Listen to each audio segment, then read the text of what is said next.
हमने वामन अवतार की कथा, मत्स्य नारायण अवतार की कथा, राम अवतार, ययाति चरित्र इत्यादि कथाएं सुनी और अंत में पूर्णतम पूर्णावतार भगवान श्री कृष्ण का जन्म किया।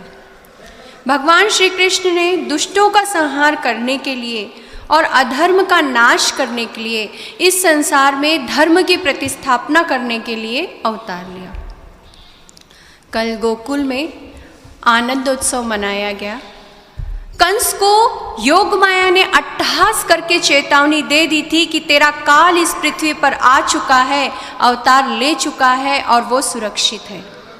अब दिन रात कंस के आंखों के सामने मौत नाचने लगी। जहाँ देखो वहाँ उसे मृत्यु दिखाई देने लगी और मृत्यु का भय सबसे ज़्यादा भयानक होता है। मृत्यु से बचने के लिए कंस नित्य नए उपाय करने लगा और वो रोज़ सोचता था कि मैं मृत्यु से कैसे बचूं। उसके लिए नई नई योजनाएं बनाने लगा। सर्वप्रथम तो उसने मथुरा में ये घोषणा कर दी कि संपूर्ण इस परिसर में, मथुरा नगर में और मथुरा नगर के आसपास के सभी गांवों में 10 दिन के अंदर जो भी नवजात शिशु हुए हैं उनकी हत्या कर दी जाए। क्योंकि अगर नवजात शिशु ही मेरा हत्यारा है और इसी समय जो हुआ है, ये 10 दिनों के अंदर जो भी नवजात शिशु है उसकी हत्या कर दी जाए। कंस का एक एक पग अधर्म की ओर जाने लगा।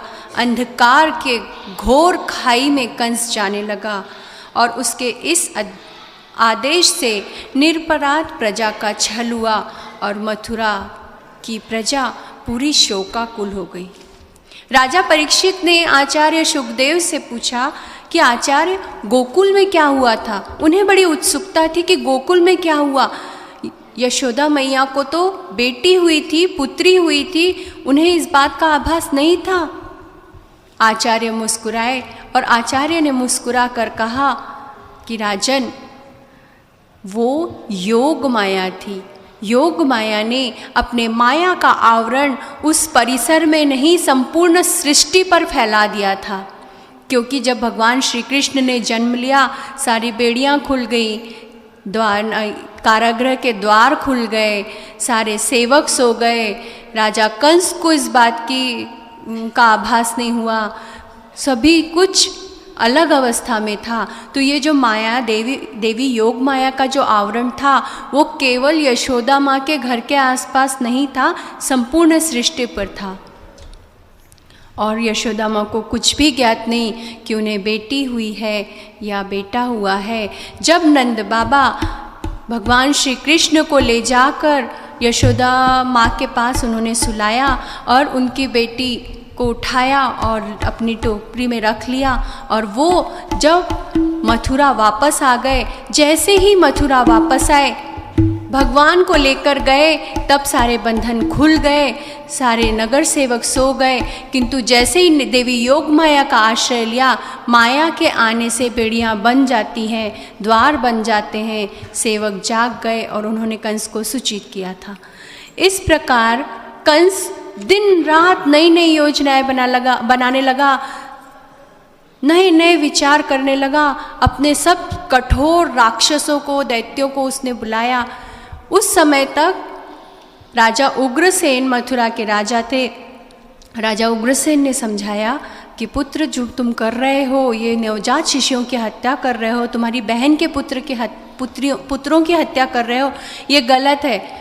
तो कंस ने अपने पिता राजा उग्रसेन को कारागृह में डाल दिया और स्वयं बलात् राज सिंहासन पर बैठ गया, और तब से वो मथुरा नरेश कहलाए। अपने पिता को भी उसने बंदी बना लिया और अपनी बहन को, अपने जामाता को, जो बहन का पति होता है, उसे भी बंदी बना लिया। और इस तरह पापाचार उसके दिन प्रतिदिन बढ़ने लगे। माता रोहिणी, ये जो देवकी की बड़ी बहन थी, वसुदेव जी की पत्नी थी, ये यशोदा जी की सखी थी और वहाँ पर गोकुल में वो रह रही थी। संकर्षण क्रिया के द्वारा भगवान श्री कृष्ण आने से पहले बलराम जी का जन्म हुआ था, और जब शेष भगवान ने इस संसार में अवतार लिया था, शेष शेष भगवान यानी भगवान नारायण के अनन्य भक्त, एक अभिन्न अंग है। जहाँ पर भगवान विष्णु हैं वहाँ पर शेष भगवान है, एक अभिन्न अंग थे वो भगवान के। तो उन्होंने ये सोचा कि जब तक मेरे प्रभु इस संसार में नहीं आते तब तक आँखें नहीं खोलूँगा।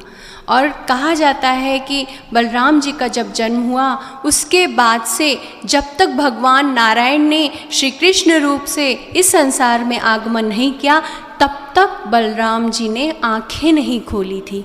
और जिस दिन भगवान का श्री कृष्ण रूप में यहाँ इस संसार में आगमन हुआ, बलराम जी ने आँखें खोली। सारे गोकुल में बहुत सुंदर नगर उत्सव मनाया गया, आनंदोत्सव मनाया गया। आनंद की कोई सीमा नहीं होती। हमारे शरीर में 5 प्रकार के कोश होते हैं, अन्नमय कोश, मनोमय कोश, प्राणमय कोश, विज्ञानमय कोश और आनंदमय कोश। ये 5 प्रकार के कोश होते हैं। जो हम अन्न ग्रहण करते हैं उससे हमारे शरीर को ऊर्जा प्राप्त होती है, उससे हमारे शरीर का संचालन होता है। मनोमय कोश यानी हमारा मन ये निर्धारित करता है, हमेशा हमारा मन एक सुविचार एक कुविचार के साथ चलता है, हमें सही और गलत की चेतना देता है कि ये तुम्हारे लिए सही है, ये तुम्हारे लिए गलत है। किंतु स्वार्थवश हमसे कुछ भूलवश भी गलत काम हो जाते हैं, तो वो मनोमय कोश है। उसके बाद है प्राणमय कोश। जब हमें बहुत पीड़ा होती है, हमारे प्राण कंठ तक आ जाते हैं, तो वो सचेत करता है प्राणमय कोश। विज्ञानमय कोश माने हमारे जीवन के लिए क्या सही है क्या गलत है, हमें किस तरह की क्रिया करनी चाहिए, ये वैज्ञानिक दृष्टिकोण हमारी बुद्धि में विकसित होता है और वो हमें सचेत करता है, वो कहलाता है विज्ञानमय कोश। और सबसे आखिरी है यानी आनंदमय कोश। आनंद की कोई सीमा नहीं हो सकती। सामने वाला अगर दुखी हो तो उसके साथ दुखी ना होकर उसके दुख को दूर करने के लिए छोटा सा हास्य कर दिया है, एक स्मित हास्य कर दिया, उसके दुख की उसकी पीड़ा को उसके दुख को दूर कर दिया, उसे भी आनंदित कर दिया, तो वो हमारे जीवन में पुण्य का संचार करता है और वो कहलाता है आनंदमय कोश। आनंदोत्सव रोज मनाना चाहिए। गोकुल में आनंद ही आनंद था। ब्राह्मणों की पूजा की गई, सारा नगर सजाया गया, सभी को दान दिया गया, मंगल गान होने लगे, रंगोली, फूलों की झालर, तोरण से सारा नगर सुसज्जित था। नंद बाबा और यशोदा मैया का आनंद द्विगुणित था। कहा जाता है कि बहुत वर्षों तक उन्हें कोई संतान नहीं हुई थी। अत्यंत वृद्ध थी यशोदा माँ। ठीक से मैं एकदम नहीं बता सकती, किंतु ऐसा कहा जाता है, कुछ शास्त्रों में लिखा है कि जब यशोदा माँ के यहाँ भगवान श्री कृष्ण आए तब वो 60 वर्ष की थी, इतनी वृद्ध थी। तो अद्वितीय था। तरुण वृद्ध छोटे बड़े सभी माँ यशोदा के यहाँ उपहार लेकर आ रहे हैं, भेंट देने आ रहे हैं। और ये जो सारे गोपी हैं ये कौन है? उच्च कोटि के योगी, सिद्ध, भक्त, देव, यक्ष, किन्नर और गंधर्व, ये सब आए थे जो सगुण साकार भगवान विष्णु की नवविधा भक्ति का महात्म प्रत्यक्ष रूप से इस संसार में दिखाने के लिए भगवान विष्णु के सहायक होने वाले थे। नंद बाबा के यहाँ नंदलाल का दर्शन करने के लिए वो आए थे। माधुर्य, वात्सल्य, मैत्री, सख्य और प्रेम भक्ति की दुग्ध धारा गोकुल में प्रवाहित होने लगी। जब कंस ने ये घोषणा की कि इस 10 दिन के अंदर जो भी नवजात शिशु हुए हैं उनकी हत्या कर दी जाए, तो स्वर्ग में देवराज इंद्र ने ये प्रस्ताव पारित किया कि कोई भी देवी देवता किसी भी रूप में पृथ्वीलोक में भगवान के पास ना जाए। महादेव भी, भगवान महादेव भी उस जब प्रस्ताव पारित किया गया, महादेव भी वहाँ पर थे। और ये जो भागवत की कथा है महादेव ने पार्वती जी को भी बताई है। महादेव जी से रहा नहीं गया। नारायण पृथ्वी पर है और मैं बिना दर्शन किए कैसे रहूं? महादेव जी से रहा नहीं गया और उन्होंने उस प्रस्ताव को ठुकराया, योगी का वेश बनाया और वो पृथ्वी पर गोकुल में आ गए। गोकुल में आ गए। यशोदा मैया का छोटा सा लाला दिन भर गोप गोपियाँ ग्वाल वाले दिन भर उस बच्चे को, छोटे से बच्चे को घेरे हुए रहते थे। उसको ऐसा लगता था, यशोदा माँ को ऐसा लगता था, मेरा लाला मेरे लिए कब रहेगा, मैं कब उसको अच्छे से निहार लूँ। यशोदा मैया अपने लाल को अच्छे से हिला रही थी, गोदी में सुला रही थी और गोप गोपियाँ उनके पास बैठी हुई थी। मैया कितना प्यारा है लाला, कितना सुंदर है, कितना अनोखा है, कितना अद्वितीय तेज है। मैया ऐसा लगता है कि ये कोई ईश्वर है, भगवान है। यशोदा माँ कहती थी, तुम्हारी बात सत्य लगती है, बहुत तेज है इसके मुखमंडल पर। ऐसी बातें शुरू ही थी कि योगी का वेश बनाकर भगवान महादेव मथुरा में, गोकुल में आए और यशोदा माँ के द्वार पर आकर उन्होंने कहा, अलख निरंजन मैया, अलख निरंजन, अलख निरंजन। ये आवाज़ उन्होंने सुनी। यशोदा माँ ने कहा गोपी से, जरा देख तो कौन है। गोपी ने कहा, अरे मैया एक बहुत साधु लगता है, पर वो बहुत अजीब है, उसकी वेशभूषा बहुत अजीब है, जटाधारी है, गले में सर्पों की माला है, मृग चर्म है, व्याघ्र चर्म लपेटे हुए है, पर बहुत अजीब है।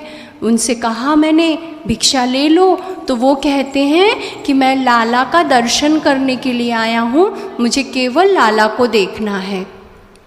यशोदा मैया ने कहा, नाना इतने छोटे से बच्चे को, मेरे इतने प्यारे से लाला को मैं उस भोजोगी के पास नहीं लेकर जाऊंगी, अगर उसके सांप ने काट लिया तो।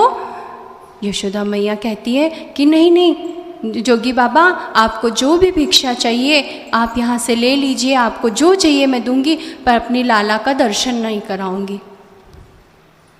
अब ये सुनना ही था, भगवान श्री कृष्ण थे, वो तो भगवान विष्णु के परम पूर्णतम अवतार है। भगवान नारायण ने सोचा कि स्वयं महादेव आए हैं जो मेरे अनन्य में आराध्य देव हैं, क्योंकि भगवान शिव नारायण का जाप करते हैं, राम राम कहते हैं, और भगवान नारायण महादेव का जाप करते हैं, तो मैं महादेव की भेंट भी नहीं कर पाऊँगा। अब इतना कहना ही था कि लाला ने ज़ोर ज़ोर से रोना शुरू कर दिया। यशोदा माँ बोलती, तनिक रुक, मैं उनसे बात कर रही हूँ।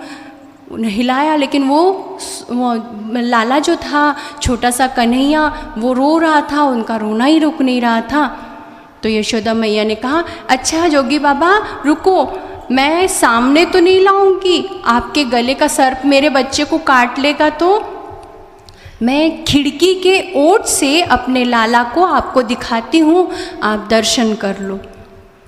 ऐसा कहना ही था। महादेव बहुत प्रसन्न हुए। महादेव ने कहा, अच्छा मैया खिड़की की ओट से दिखा, पर अपने लाला का मुख तो दिखा।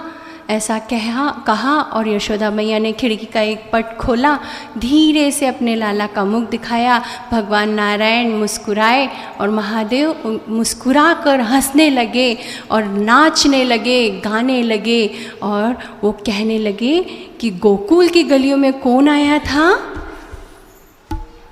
आज गोकुल की गलियों में नाचे जोगी मतवाला।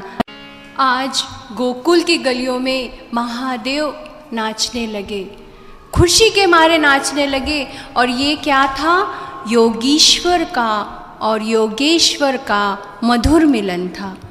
भगवान महादेव योगेश्वर हैं और भगवान श्री कृष्ण, भगवान नारायण ये योगीश्वर हैं। योगेश्वर यानी जो संसार में नहीं रहते, नित्य निरंतर योग में रहते हैं, और वो है योगेश्वर। और जो संसार में रहकर भी योग का मार्ग अपनाकर इस संसार के कल्याण के लिए इस पृथ्वी पर अवतरित होते हैं, वो कहलाता है योगीश्वर। योगेश्वर और योगीश्वर भगवान का मधुर मिलन था यहाँ पर। कुछ दिनों बाद नंद बाबा मथुरा में आए। गोकुल में मथुरा का मांडलिक राज्य था, और उस वार्षिक कर का भुगतान करने के लिए जो टैक्स लगता है ना अभी, वैसा ही वो वार्षिक कर का भुगतान करते थे। तो वो वार्षिक कर का भुगतान करने के लिए हर वर्ष उन्हें मथुरा में आना पड़ता था। उस कार्य को पूर्ण करने के लिए नंद बाबा यहाँ आए। वो वासुदेव के प्रिय सखा थे।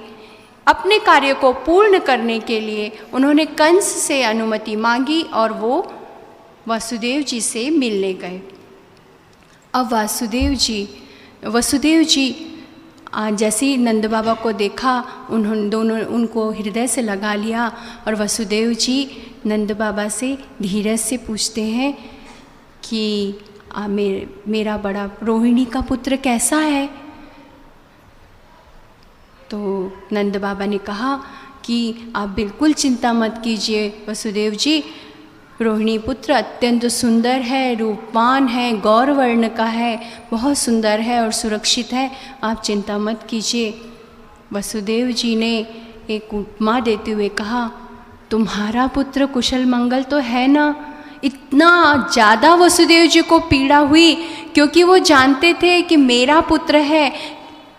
नंद बाबा ये नहीं जानते थे कि भगवान श्री कृष्ण वसुदेव जी के पुत्र हैं। वसुदेव जी ने कहा कि तुम्हारा पुत्र कैसा है, नंद बाबा से पूछा।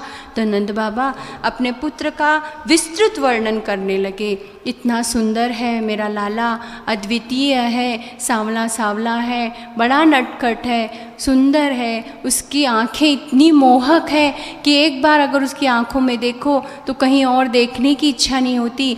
एक बार उसको देखो तो किसी कार्य के लिए जाने की इच्छा नहीं होती। बहुत सुंदर है मेरा पुत्र। बहुत पीड़ा हुई वसुदेव जी को कि क्या नियति की कितनी बड़ी विवशता है कि मैं अपने पुत्र को अपना पुत्र भी नहीं कह सकता, कितना बड़ा दुख है। किंतु जब उन्होंने अपने पुत्र के बारे में नंद बाबा से ये वर्णन सुना, बहुत समाधान हुआ और नंद बाबा को वसुदेव जी ने धीरे से बताया, यदुवंश के यदुकुल के सभी नवजात शिशु की हत्या करने का आदेश कंस ने दे दिया है, इसलिए अब तुम मेरे पुत्र के भी माता पिता ही हो, मैं तो यहाँ से कुछ भी नहीं कर सकता, तो अपने दोनों पुत्रों की रक्षा करना कंस की चेतावनी है, इसलिए तुम्हें ही सुरक्षित रखना पड़ेगा। नंद बाबा भयभीत हो गए। कंस का आतंक कब गोकुल पर प्रहार करेगा और कब संकट गोकुल को ग्रास बना लेगा, इसकी चिंता उन्हें अत्यधिक सता रही थी। जैसे जैसे नंद बाबा गोकुल पहुँचे, भवन में दोनों बालकों को सुरक्षित देखा तो उनके कंठ तक आए हुए प्राणों को राहत मिली।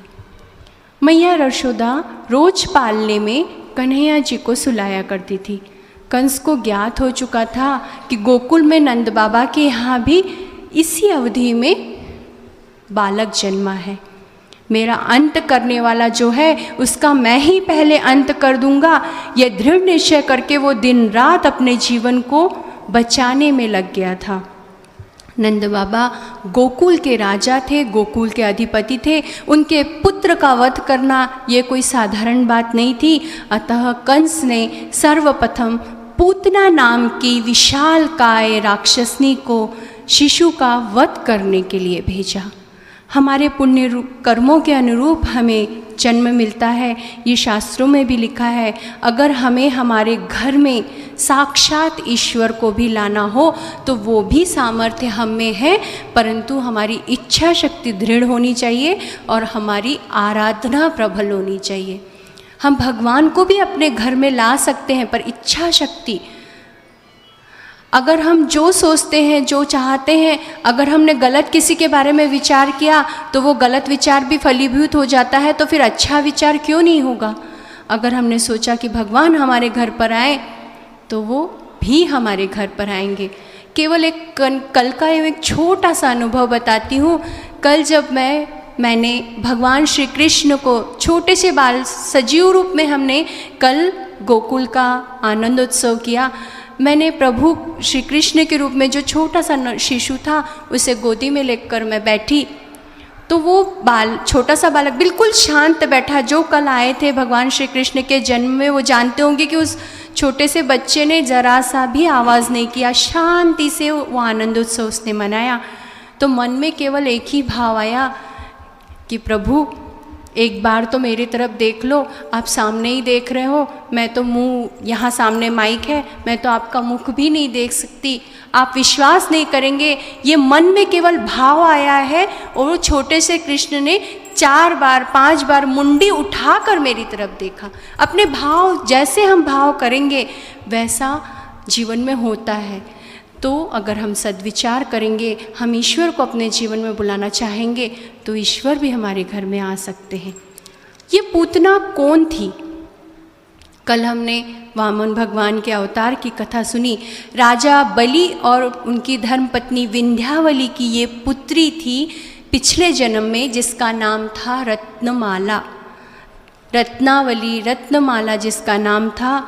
भगवान विष्णु ने जब वामन अवतार के लिए आए, वो 7 वर्ष के वामन अवतार में जब वो आए और उन्होंने राजा बलि से भिक्षा मांगी, तो उस छोटे से रूपवान भगवान को देखकर रत्नावली के मन में ये विचार आया, कितना सुंदर बालक है, काश मैं इसकी माता होती।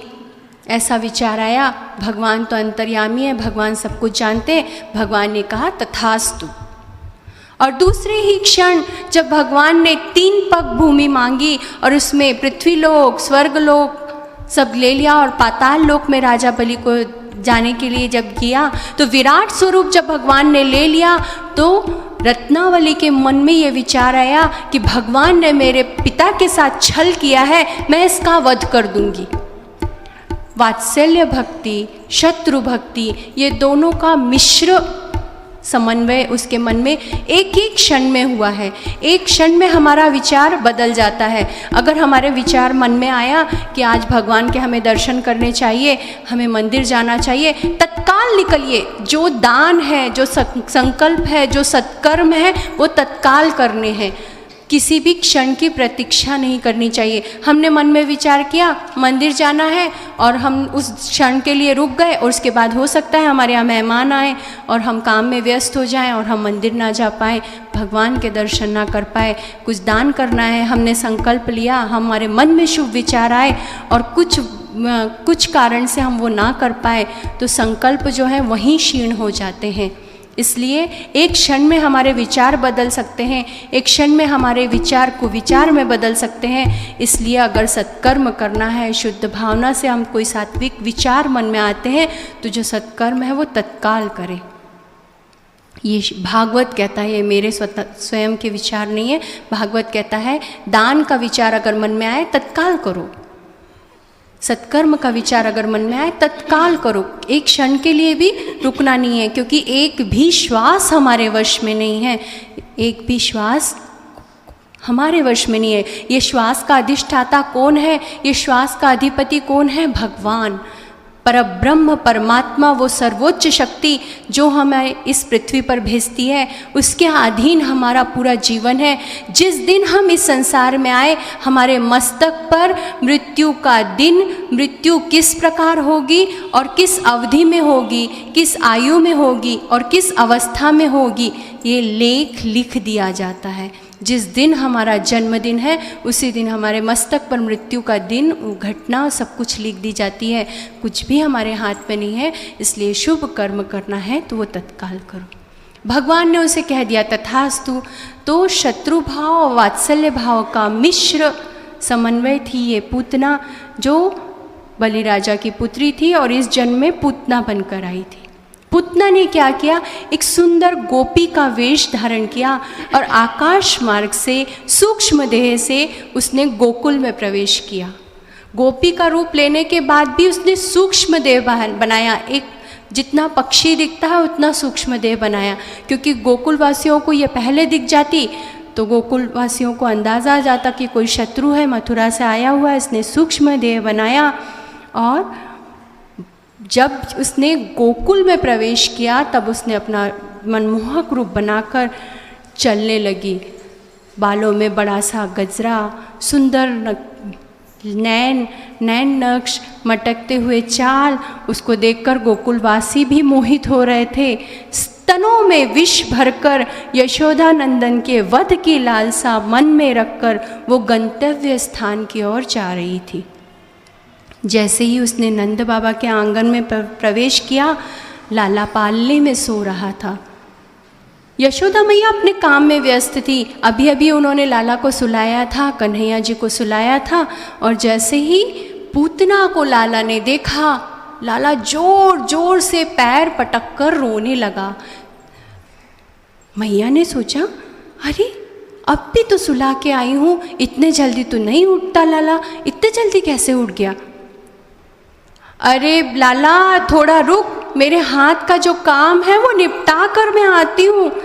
इतना कहना ही था कि सुंदर सी ध्वनि सुनाई दी, मैया मैं जरा ले लूँ? मैया तुम्हारा लल्ला बहुत सुंदर है, मैं इसे ले लूँ? एक मधुर ध्वनि के साथ एक स्त्री बोली। यशोदा मैया ने मन में ही कहा, कौन है? शायद गोपी होगी। उन्होंने कहा, हाँ हाँ जरा ले, लल्ला को चुप करा, अभी तो सुलाया था, इतने जल्दी उठ गया और रो भी रहा है, और कितनी ज़ोर से रो रहा है, जरा हिला दे, गोद में थोड़ी देर ये उसे हिला दे, मैं अपने काम निपटाऊं। प्रभु कहते हैं, मैया तुम परब्रह्म को छोड़कर प्रपंच में लगी हो, परब्रह्म परमात्मा को छोड़कर तुम अपने संसार में लगी हो, एक दिन तुम्हें मेरा विरह सहन करना पड़ेगा। उसी क्षण भगवान ने कहा, ये बहुत आवश्यक है। भागवत प्रयोगशाला, रामायण प्रयोगशाला है, और भागवत का एक एक शब्द हमारे जीवन को झंझोड़ के रख देगा।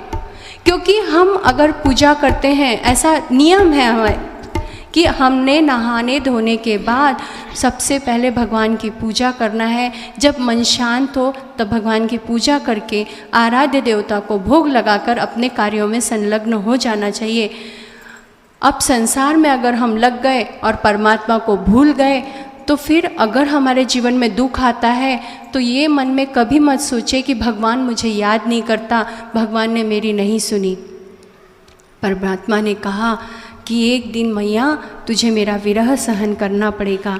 गोपी ने जैसे, वो जो पूतना जो थी गोपी वेश में आई हुई थी, उसने जैसे ही गोदी में लाला को लिया, लाला चुप। यशोदा मैया बड़े आश्चर्य में पड़ने लगी, अरे हाँ, अरे चुप हो गया, अच्छा थोड़ी देर उसे खिला, मैं अभी आती हूँ। इतना कहना ही था, गोपी उसको लेकर उठी और जाने लगी।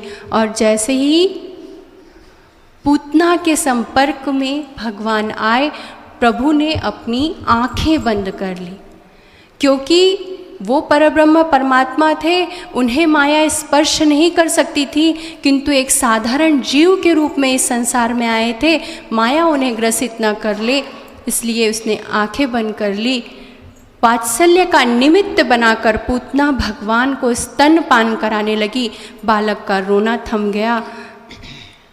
तो यशोदा माँ को थोड़ा धैर्य आया, भगवान तो पूतना की मुक्ति चाहते थे, जिसने उनकी शरण ली उसका कल्याण होता ही है। प्रभु ने स्तनों द्वारा उसके जीवन का शोषण करना प्रारंभ कर दिया। उसने चीत्कार किया, जोर से चिल्लाई, उसका मनमोहक रूप विशाल काय विद्रुप राक्षसनी के रूप में परिवर्तित हो गया। यशोदा मैया चिल्लाई, सारे गोपाल इकट्ठा हो गए। तब तक प्रभु ने पूतना के प्राण खींच लिए।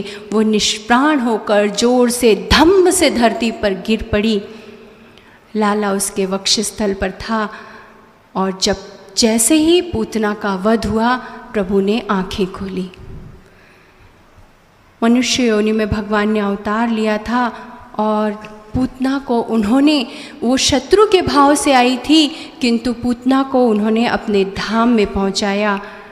जैसे ही मैया दौड़कर गई तो मैया की तरफ लाला ने झेप ली, कन्हैया ने झेप ली, और जैसे ही मैया ने उसे गोदी में ले लिया, लाला मंद मंद मुस्कुराने लगा। वो छोटा सा बालक मंद मंद मुस्कुराने लगा। मैया के माथे पे पसीना आ गया। मेरा लाला केवल 3 दिन के थे भगवान श्री कृष्ण।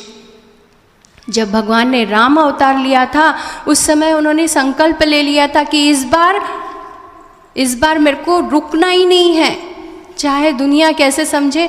जैसे ही मैंने इस संसार में एंट्री की, फाइटिंग शुरू।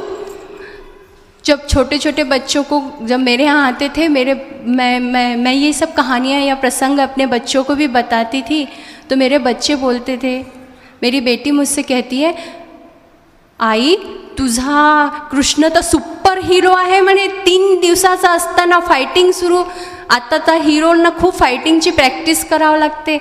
म्हटलं हो, सुपर हीरो. और भगवान श्री कृष्ण सच में सुपर हीरो थे. 3 दिन के भगवान श्री कृष्ण और पुतना का वध. राम अवतार ने, भगवान ने 14 वर्ष तक प्रतीक्षा की है. ताड़का का जब वध किया है, मेरे अनुमान से वो 13 या 14 वर्ष के थे, किंतु यहाँ भगवान केवल 3 दिन थी. सभी ने चैन की सांस ली. कितना बड़ा अनिष्ट टल गया. पूतना का विशालकाय शरीर देखकर सभी आतंकित थे. गोप ग्वाले कन्हैया जी की नज़र उतारने लगे. बहुत बड़ी नज़र लगी है मैया, तुम्हारे लाला को बहुत बड़ी नज़र लगी है. अब इतना बड़ा शरीर, वैसे ही ये इतने बड़े शरीर का अंतिम संस्कार किस प्रकार हो. और प्रभु ने बहुत चालाकी से पूतना को कहाँ तक लेके गए, गोकुल की सीमा तक. वो ये जानते थे कि इसने विशाल का रूप ले लिया तो उसके शरीर के नीचे कितने सारे गोकुल के गोप ग्वाले खत्म हो जाएंगे. इसलिए सीमा तक जहाँ पर कोई नहीं था, वहाँ पे जब गए, जो निर्जन स्थान था, विशाल स्थान था, वहाँ पर जाके प्रभु ने पूतना के प्राण लिए. अब उसके शरीर के अंतिम संस्कार की बड़ी विकट समस्या तैयार हो गई. कुल्हाड़ी से उसके शरीर को काटा गया है, उसके टुकड़े किए गए. अत्यंत प्रयत्न पूर्वक उसके देह खंड को बड़ी मुश्किल से उठाकर गोकुल के बाहर दहन करना पड़ा. और दहन करते समय जो खुशबू उठी है, जो धुआं उठा है, उसमें चंदन की सुगंध थी. भगवान ने उसे परम धाम को, अपने परम धाम को पहुंचाया था. और जिसे भगवान अपनाते हैं उसका सर्वथा उद्धार होता है, उसे मुक्ति प्राप्त होती है. पूतना के वध से, क्योंकि बहुत ज़्यादा शक्तिशाली थी वो पूतना, उसके वध से कंस को 100% ज्ञात हो गया कि ये देवकी का 8वां है, ये मेरा काल है.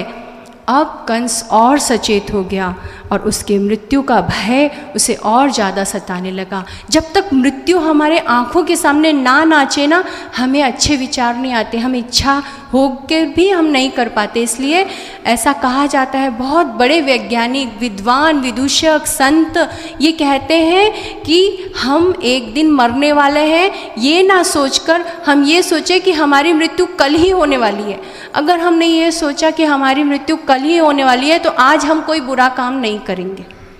बिल्कुल सही है. अगर हम ये सोचेंगे, रोज हम ये सोचें कि हमारी मृत्यु कल होने वाली है, आज हमें कोई बुरा काम नहीं करना है, आज हमें किसी की निंदा नहीं करनी है, आज हमें किसी को कटु शब्द नहीं कहना है, आज हमारे हाथ से कोई गलती नहीं होनी चाहिए. अगर हमने ऐसा सोचा तो निश्चित रूप से जिस दिन हमारी मृत्यु आएगी, भगवान का नाम हमारे मुख पर होगा और निश्चित रूप से हमें भगवान अपने धाम में आश्रय देंगे. पूतना के वध के पश्चात कंस ने तृणावर्त को भगवान श्री कृष्ण का वध करने के लिए भेजा. तृणावर्त को वायु सिद्धि प्राप्त थी. प्रभु तो अंतर्यामी थे, वो माँ की गोद में खेल रहे थे. अब भगवान थोड़े से बड़े हुए, माँ की गोद में खेल रहे थे. अचानक उन्होंने अपना शरीर वज्र के समान बना लिया और जैसे ही माँ को बहुत ज़्यादा पीड़ा होने लगी कि अरे कन्हैया को क्या हुआ, और वज्र के समान शरीर हो गया. उनका भार, उनके शरीर का भार, छोटे से लाला के शरीर का भार मैया सहन नहीं कर सकी और उन्होंने गोद में से उठाकर उसको नीचे रखा. माँ का ध्यान उधर की ओर गया और तृणावर्त ने कृष्ण, भगवान श्री कृष्ण को उठाया और वो आकाश मार्ग से जाने लगा. एक बड़ा सा भवंडर, एक धूल चक्र वहाँ से आया और तूफान आकाश में उठने लगा. कहीं कुछ भी दिखाई नहीं दे रहा था और इस धूलचक्र ने बालक को उठाया. वो आकाश मार्ग में जैसे ही गया, भगवान श्री कृष्ण ने उसके गले में इतनी जोर से उसको पकड़ा कि गळ्यात अशी मिठी मारली, इतक्या जोरात घट्ट मिठी मारली की त्या धडाम तो खाली पडला है. वहीं उसके प्राण निकल गया और जोर से एक बड़ा सा राक्षस धरती पर गिरा. और देखते हैं यशोदामा तूफान ही तूफान था, केवल धूल ही धूल थी, सब जगह केवल कुछ भी नहीं दिखाई दे रहा था. मैया ढूंढ रही थी 1 मिनट में लाला गया कहाँ, इसको किसकी नज़र लग जाती, एक क्षण के लिए मैं इसे छोड़ूं, कुछ ना कुछ घटना हो जाती है. देखा तो नीचे एक बहुत बड़ा राक्षस गिरा हुआ है, उसके नीचे खूब सारे वृक्षों के सूखे पत्ते गिरे हैं, धूल गिरी हुई है, और कन्हैया उसके अपने छोटे छोटे हाथों से उसके गले को पकड़े हुए है। जैसे ही मैया दौड़ कर गई, लाला ने उनकी तरफ झेप ली और भगवान को मैया ने गोद में उठा लिया। एक के बाद एक नई आपदा, एक के बाद एक नए नए संकट आने लगे। तो नंद बाबा और यशोदा मैया को लगा कि अगर हम कोई दान पुण्य करेंगे तो हो सकता है कि हमारे लाला के ऊपर जो संकट आ रहे हैं वो दूर हो जाएंगे, क्योंकि अगर हम कुछ दान करते हैं तो सबके शुभेच्छा, सबके शुभ आशीर्वाद हमें मिलते हैं। यशोदा भैया को लगा कि मेरा लाला सबसे निराला है, मुझे उसे सबका आशीष मिलना चाहिए। वैसे भी जिस दिन भगवान श्री कृष्ण ने जन्म लिया था उस दिन गोपियों ने खूब सारे बहुत सारे उपहार लाए थे। जब यशोदा मैया उन्हें भेंट देने लगी लाला की खुशी की, तो गोपियों ने कहा कि नहीं मैया, आज हम कुछ नहीं लेंगे। इस लाला की प्रतीक्षा के लिए हमने भी बहुत तप किया, एकादशी का व्रत किया, हमने भी साधना की थी। आज आप कुछ मत दीजिए, हमें आपका कोई भी दान नहीं लेना, आज हम केवल लाला को उपहार देंगे। इतनी शुभ प्रार्थनाएं, इतने वर्षों में आपके यहाँ लाला आया है, आज हमें कुछ ना दे। मैया की बड़ी अभिलाषा थी सभी गोपियों का सम्मान करें, उन्हें इच्छित उपहार दें, सम्मान सबको भोजन कराएं, और उससे जो भी पुण्य मिलेगा, मुझे जो पुण्य मिलेगा, उससे मेरे लाला का कल्याण होगा। यशोदा मैया को आज लग रहा था आज लाला जल्दी सो जाए। सोने में बहुत देर लगाते थे कन्हैया जी, 3-4 लोरी गोद में हिला कर यशोदा मैया सुलाती थी, तब भगवान सोते थे। उन्हें बड़ा अच्छा लगता था। माँ वात्सल्य जो यश प्रदान करती है, जो यशदा है, वो है यशोदा। जो हमारे जीवन में यश और कीर्ति का प्रवेश करवाती है, वो है यशोदा। यशोदा मैया सोच रही थी कि अगर ये जल्दी से सो जाए तो मैं सुव्यवस्थित दान पुण्य कर लूँ, अन्यथा क्या होगा कि इसको गोदी में लेकर बैठना पड़ेगा और मेरे सेवक गणों से दान करवाना पड़ेगा, मुझे कुछ पुण्य नहीं मिलेगा। इतना सोचना ही था कि प्रभु ने उनके मन की बात जान ली और उन्होंने आंखें बंद कर ली। यशोदा मैया ने कहा कि अब इतना पूरा गांव आएगा, अगर मैं लाला का पालना गाड़ी के नीचे रखती हूँ तो सभी को अच्छे से बैठने को स्थान मिलेगा, सबको अच्छे से भोजन करवा सकूँगी। और कौन सी गाड़ी? जिसमें दूध, दही, माखन, मिश्री, पंच पकवान थे, मैया ने उसके नीचे प्रभु का पालना रख दिया और सभी गोपिकाओं का सम्मान करने लगी, उनको उपहार देने लगी, उन्हें अच्छे से भोजन कराने लगी। सभी और आनंदित था और सभी बालकृष्ण को हृदय से आशीर्वाद दे रहे थे। मैया अपने काम में मगन हो गई। जब कन्हैया जी की नींद खुली तो उन्होंने देखा कि मैया नहीं है। मेरा उत्सव चल रहा है और मुझे कहाँ रखा है? गाड़ी के नीचे।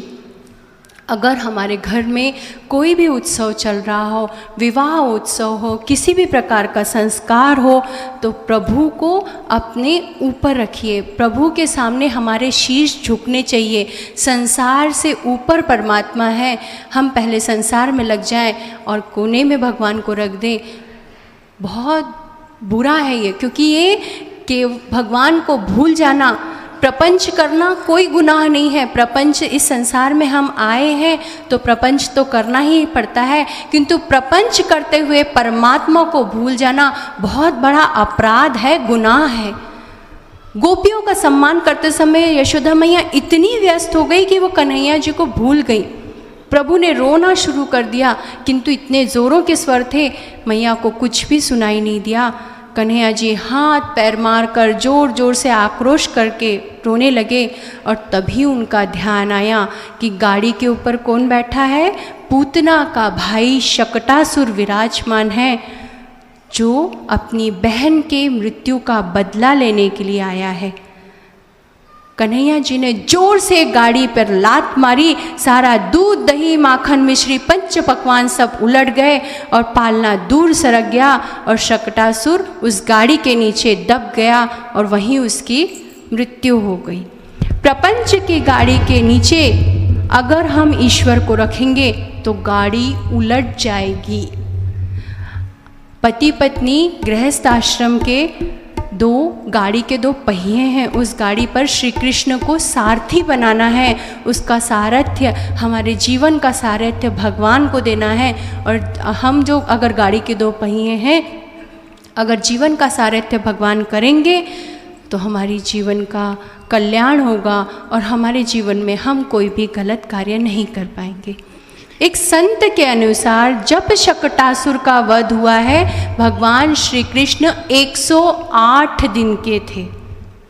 शकटासुर यानी काम, क्रोध, लोभ का प्रतीक है। अतः जब भी शकटासुर अपने सिर पर सवार हो, 108 मणियों की मालाओं से भगवान का जप करना चाहिए, भगवान का चिंतन करना चाहिए। अगर हम भगवान का चिंतन करेंगे तो ना शकटासुर का भय सताएगा, ना काम, क्रोध, लोभ अपना घर बनाएगा। हम धीरे धीरे ईश्वर के बताए मार्ग पर आगे बढ़ते जाएंगे। एक के बाद एक गोकुल में एक ना एक अपघाती हमले हो रहे थे, तो नंद बाबा बहुत भयभीत हो गए। हो ना हो ये कंस का ही कोई भेजा हुआ था। उन्हें वसुदेव की बातें याद आ गई, वो काफ़ी भयभीत हो गई। यशोदा माँ भी और वसुदेव जी भी काफ़ी भयभीत हो गए। प्रभु की लीला तो वो ही जाने, जिसके ऊपर सारे ब्रह्मांड का भार है, उनका भरा एक छोटा सा राक्षस क्या बिगाड़ सकता है। किंतु अत्यधिक भयभीत वातावरण में उन्होंने पूछा, बहुत सारे गोप ग्वालों ने नज़र उतारी भगवान की, और सब लोगों ने क्या कहा कि इतनी बाधाएं, इतने संकट इतने छोटे से जीव पर आ रहे हैं, आप इनकी कुंडली क्यों नहीं दिखवाते? आप दिखाइए, इनकी कुंडली में कोई दोष होगा तो उस दोष का हम निवारण करेंगे। गर्ग मुनि यादव कुल के कुलगुरु थे और उनको बुलाया गया। नंद बाबा भयभीत थे। रोहिणी को पुत्र हुआ था, इसकी भनक भी कंस को नहीं लगी थी। अभी तक कंस ये नहीं जानता था कि रोहिणी को भी पुत्र हुआ है। अगर उनको ये बात की भनक बढ़ गई तो वो इसकी भी हत्या कर देगा। अतः नंद बाबा ने गुप्त रूप से नामकरण विधि करने का निवेदन किया। गर्ग मुनि ने गुप्त रूप से नामकरण विधि की। रोहिणी पुत्र का नाम बलभद्र, रोहिणे और बलराम रखा गया। और यशोदा का लाला सांवला था, उनका नाम श्री कृष्ण रखा गया। और नंद बाबा को गर्ग मुनि ने बताया कि ये दोनों शेष और भगवान विष्णु के अवतार हैं, इनका लालन पालन अत्यंत दक्षता से करें। नामकरण अत्यंत गुप्त रूप से हुआ, परंतु गोप बालक बालिकाओं को बहुत ज़्यादा पीड़ा हुई, बहुत ज़्यादा कष्ट हुआ कि नंद बाबा ने नामकरण के समय हमें क्यों नहीं बुलाया।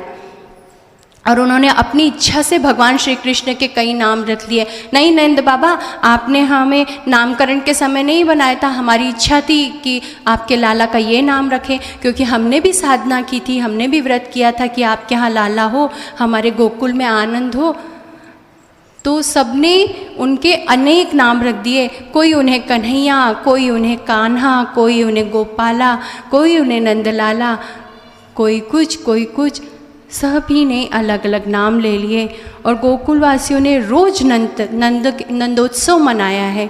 कोई प्यार से लाला के लिए माखन मिश्री लाता, उनके घुंघराले बालों के लिए वेणी लाता, कोई उनके पैरों के लिए छुम छुम करने वाली पैंजन लेके आता, ताकि लाला कहीं भी जाए तो वो घुंघरू की ध्वनि से हम उसे ढूंढ लें। नंद बाबा के यहाँ आनंद ही आनंद था। उत्सव रोज मनाने चाहिए। उत यानी क्या है? उत यानी ईश्वर और सव यानी प्राकट्य। जहाँ पर ईश्वर का प्राकट्य होता है वहाँ होता है उत्सव। अब रोज नंद बाबा के यहाँ ये नियम शुरू हो गया।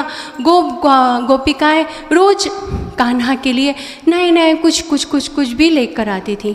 एक बार क्या हुआ, गोपियाँ सब कुछ लेकर आई, सबने अच्छे से माखन मिश्री खिलाई, उसे सब अच्छे से खिलाया और सब गोपिकाएं चली गई। एक जो गोपी थी वो बहुत देर से आई और यशोदा माँ के पास आई और धीरे से पूछती है, मैया लाला सो गया क्या? यशोदा मैया ने कहा, अरे तू इतना देर से क्यों आई? सारे लोग तो चले गए, तो इतना देर से क्यों आई, क्या कर रही थी? अभी मैं उसको लाला को सुलाने के लिए लेके जा रही थी। उस गोपी ने कहा, मैया मैंने लाला के लिए जरी की पगड़ी बनाई है, मैं ये जरी की पगड़ी लाला को पहनाने वाली हूँ, पहना दूँ? यशोदा मैया ने बोला, ज़रा दिखा कैसी है? आहा, कितनी सुंदर बनाई है तूने ये जरी की पगड़ी, जा लाला को पहना दे। और जैसे ही लाला को वो गोपी ने जरी की पगड़ी पहनाई, उसके मन में इतने सुंदर भाव आए और वो गाने लगी। क्या गाने लगी? जड़ी की पगड़ी बांधे सुंदर आँखों वाला।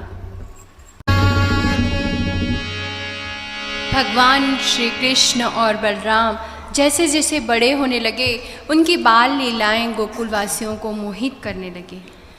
वो गोकुल में माटी खेलने जाते, चलते चलते एक दूसरे के मुख पर माटी लगा देते। यशोदा माँ और रोहिणी जाकर मुख की माटी बलराम और श्री कृष्ण की माटी पोंछती और उसके बाद वो पुनः चले जाते मिट्टी से खेलने के लिए। कमर में घुंघरू वाली करधनी, पैरों में पैंजन, उसका छुन छुन आवाज़ जैसे ही सुनाई देता, वो फिर से अपनी कमर हिलाते, एक दूसरे को खींचते, कहीं भी लेट जाते, किसी के भी पीछे चलते जाना और बीच में रुक जाना, फिर माँ से लिपटकर जोर जोर से खिलखिलाकर हंसना। और थोड़े बड़े हो गए तो उनकी शरारतें और बढ़ गई। कभी बछड़ों की पूंछ पकड़कर उन्हें दौड़ाना, कभी गौमाता के सींगों को पकड़ना, आग के पास जाना, कुएं के नज़दीक जाना, उसमें झांकना, अपना चेहरा देखना और ज़ोर ज़ोर से आवाज़ देना। घूमकर वही प्रतिध्वनि फिर सुनना, मोरों के पंख पकड़ना। यशोदा मैया बेहाल हो जाती। यशोदा मैया को कान्हा बहुत सताते थे। मैया मुझे गौमाता की सवारी करनी है, मैया मुझे तेरे कंधे पर बैठना है, मैया मुझे अब भी पानी से खेलना है, मैया मुझे अभी ढूंढो, सारे काम छोड़ो मुझे ढूंढो। मैया मुझे ये चाहिए, मैया मुझे वो चाहिए। उनकी नटखट अटखेलियाँ दिन प्रतिदिन बढ़ती गई। जिद तो इतनी कि मैया अभी सब कुछ छोड़ो, मुझे गोद में लो। त्रिभुवन के स्वामी और उनकी मनमोहक लीला देखकर अंतर्दृष्टि से ऋषि मुनि संतगण देख आनंद से भाव विभोर जाते। आहा प्रभु, सब कुछ आपके हाथ में है, सब कुछ आपके वश में है, आप मैया से मांग रहे हैं।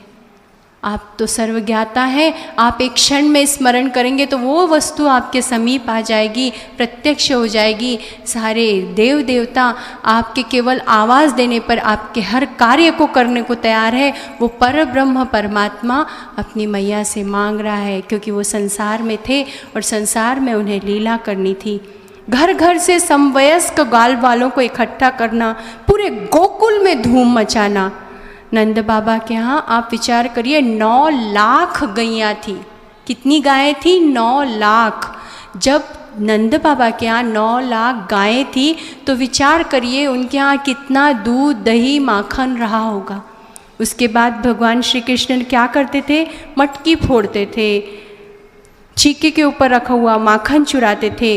गोपियों की रोज़ शिकायतें आने लगी, यशोदा मैया तेरा लाला चोर है, तेरे लाला ने हमारी मटकी फोड़ी है, तेरे लाला ने हमारे घर का माखन बिखेर दिया, तेरा लाला बहुत नटखट है, हमारे घर का माखन चुराता तो है और ग्वाल बालों में बांटता है,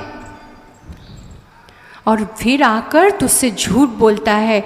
मुख पर माखन लगा हुआ रहता था और वो भी हाथ में माखन, मुख पर माखन, और उसके बाद भी ये जो नटखट है ये झूठ बोलता है। ऋषिगणों की अनंत दिनों की जो सैकड़ों युगों की लालसा भगवान की इस मनमोहक छवि को देखकर पूरी हो जाती। आप विचार करिए, सच में ये विचार का दृष्टिकोण है। मेरे मन में भी बहुत बार ये विचार आया कि इतना दूध दही माखन मिश्री रहने के बाद भी भगवान श्री कृष्ण ने दूसरे गोपी ग्वालों का माखन क्यों चुराया, क्यों बिखेरा? दूध दही अपने गोप ग्वालों को क्यों खिलाया, बहुत बार। और आना चाहिए, स्वाभाविक है, ये विचार मन में आना ही चाहिए कि ऐसा क्यों करते, भगवान ने ये लीला क्यों की। बाकी सब तो किया, हमारे समझ में आता है कि उन्होंने बाकी सब राक्षसों का वध किया तो इस संसार के कल्याण के लिए आए थे। राम अवतार में भी उन्होंने दुष्ट राक्षसों का वध किया, किंतु उन्होंने ये लीला क्यों की। क्या कहा जाता है, व्रजे प्रसिद्धम नवनीत चोरम गोपांगनाश्व धूकुल चोरम अनेक जन्मात्म ऋष्व पाप चोरम चोरागणम पुरुषम नमामि। एक बार स्वामी आचार्य महामंडलेश्वर अवधेशानंद महाराज की भागवत में मुझे इस बात का अर्थ अच्छी तरह से मालूम हुआ और वो बात मेरे हृदय में अच्छे से उतर गई, मैं कभी नहीं भूल पाऊंगी। और क्यों उन्होंने माखन चुराया ये मैं आपको अभी बताती हूँ। देखिए, एक फल वाला जिसकी उपजीविका, जो रोज़ की रोजी रोटी, जिससे फल बेचकर जो उसको पैसा मिलता है उससे उसका घर चलता है, तो वो अपने जो ताज़े ताज़े फल बेचने जाएगा तो सबसे पहले ताज़े फल खाएगा, नहीं खाएगा। एक सब्जी वाला जो दरिद्र है, रोज़ सब्जी बेचकर जो पैसा मिलता है उससे उसका घर चलता है, तो वो सब्जी वाला अब जब बेचने के लिए जाएगा तो ताज़ी ताज़ी सब्जियां अपने घर में रखकर बेचने जाएगा, नहीं जाएगा। वैसे ही जो गोप ग्वाल थे वो अत्यंत दरिद्र थे, वो रोज़ दूध निकालते, उनके यहाँ एक दो गायें वगैरह हुआ करती थी, वो ग्वाले थे, गायें हुआ करती थी, दूध निकालते थे, इतनी मेहनत से माखन बनाते थे, मटकियाँ रखते थे, और बेचारे उनकी इच्छा भी होकर वो माखन, एक छोटा सा माखन का इतना अंश भी वो नहीं खाते थे कि नहीं, अगर हमने इतना माखन खा लिया तो हमें उतने पैसे कम मिलेंगे। और गोकुल का सारा माखन, सारा दूध, सारा दही कहाँ जाता था, मथुरा में। ये जो गोप ग्वाले थे दूध दही माखन लेकर, मटकियाँ लेकर कहाँ जाते थे, मथुरा में। और कहा जाता है कंस की दो पट्टरानियाँ थी, अस्ति और प्राप्ति। ये अस्ति और प्राप्ति कौन थी, जरासंध की दो पुत्रियाँ थी, अस्ति और प्राप्ति, और उसकी अनेक स्त्रियाँ रहती थी। तो वो स्त्रियाँ क्या करती थी, दूध से स्नान करती थी, नहाती थी, वैभवशाली था।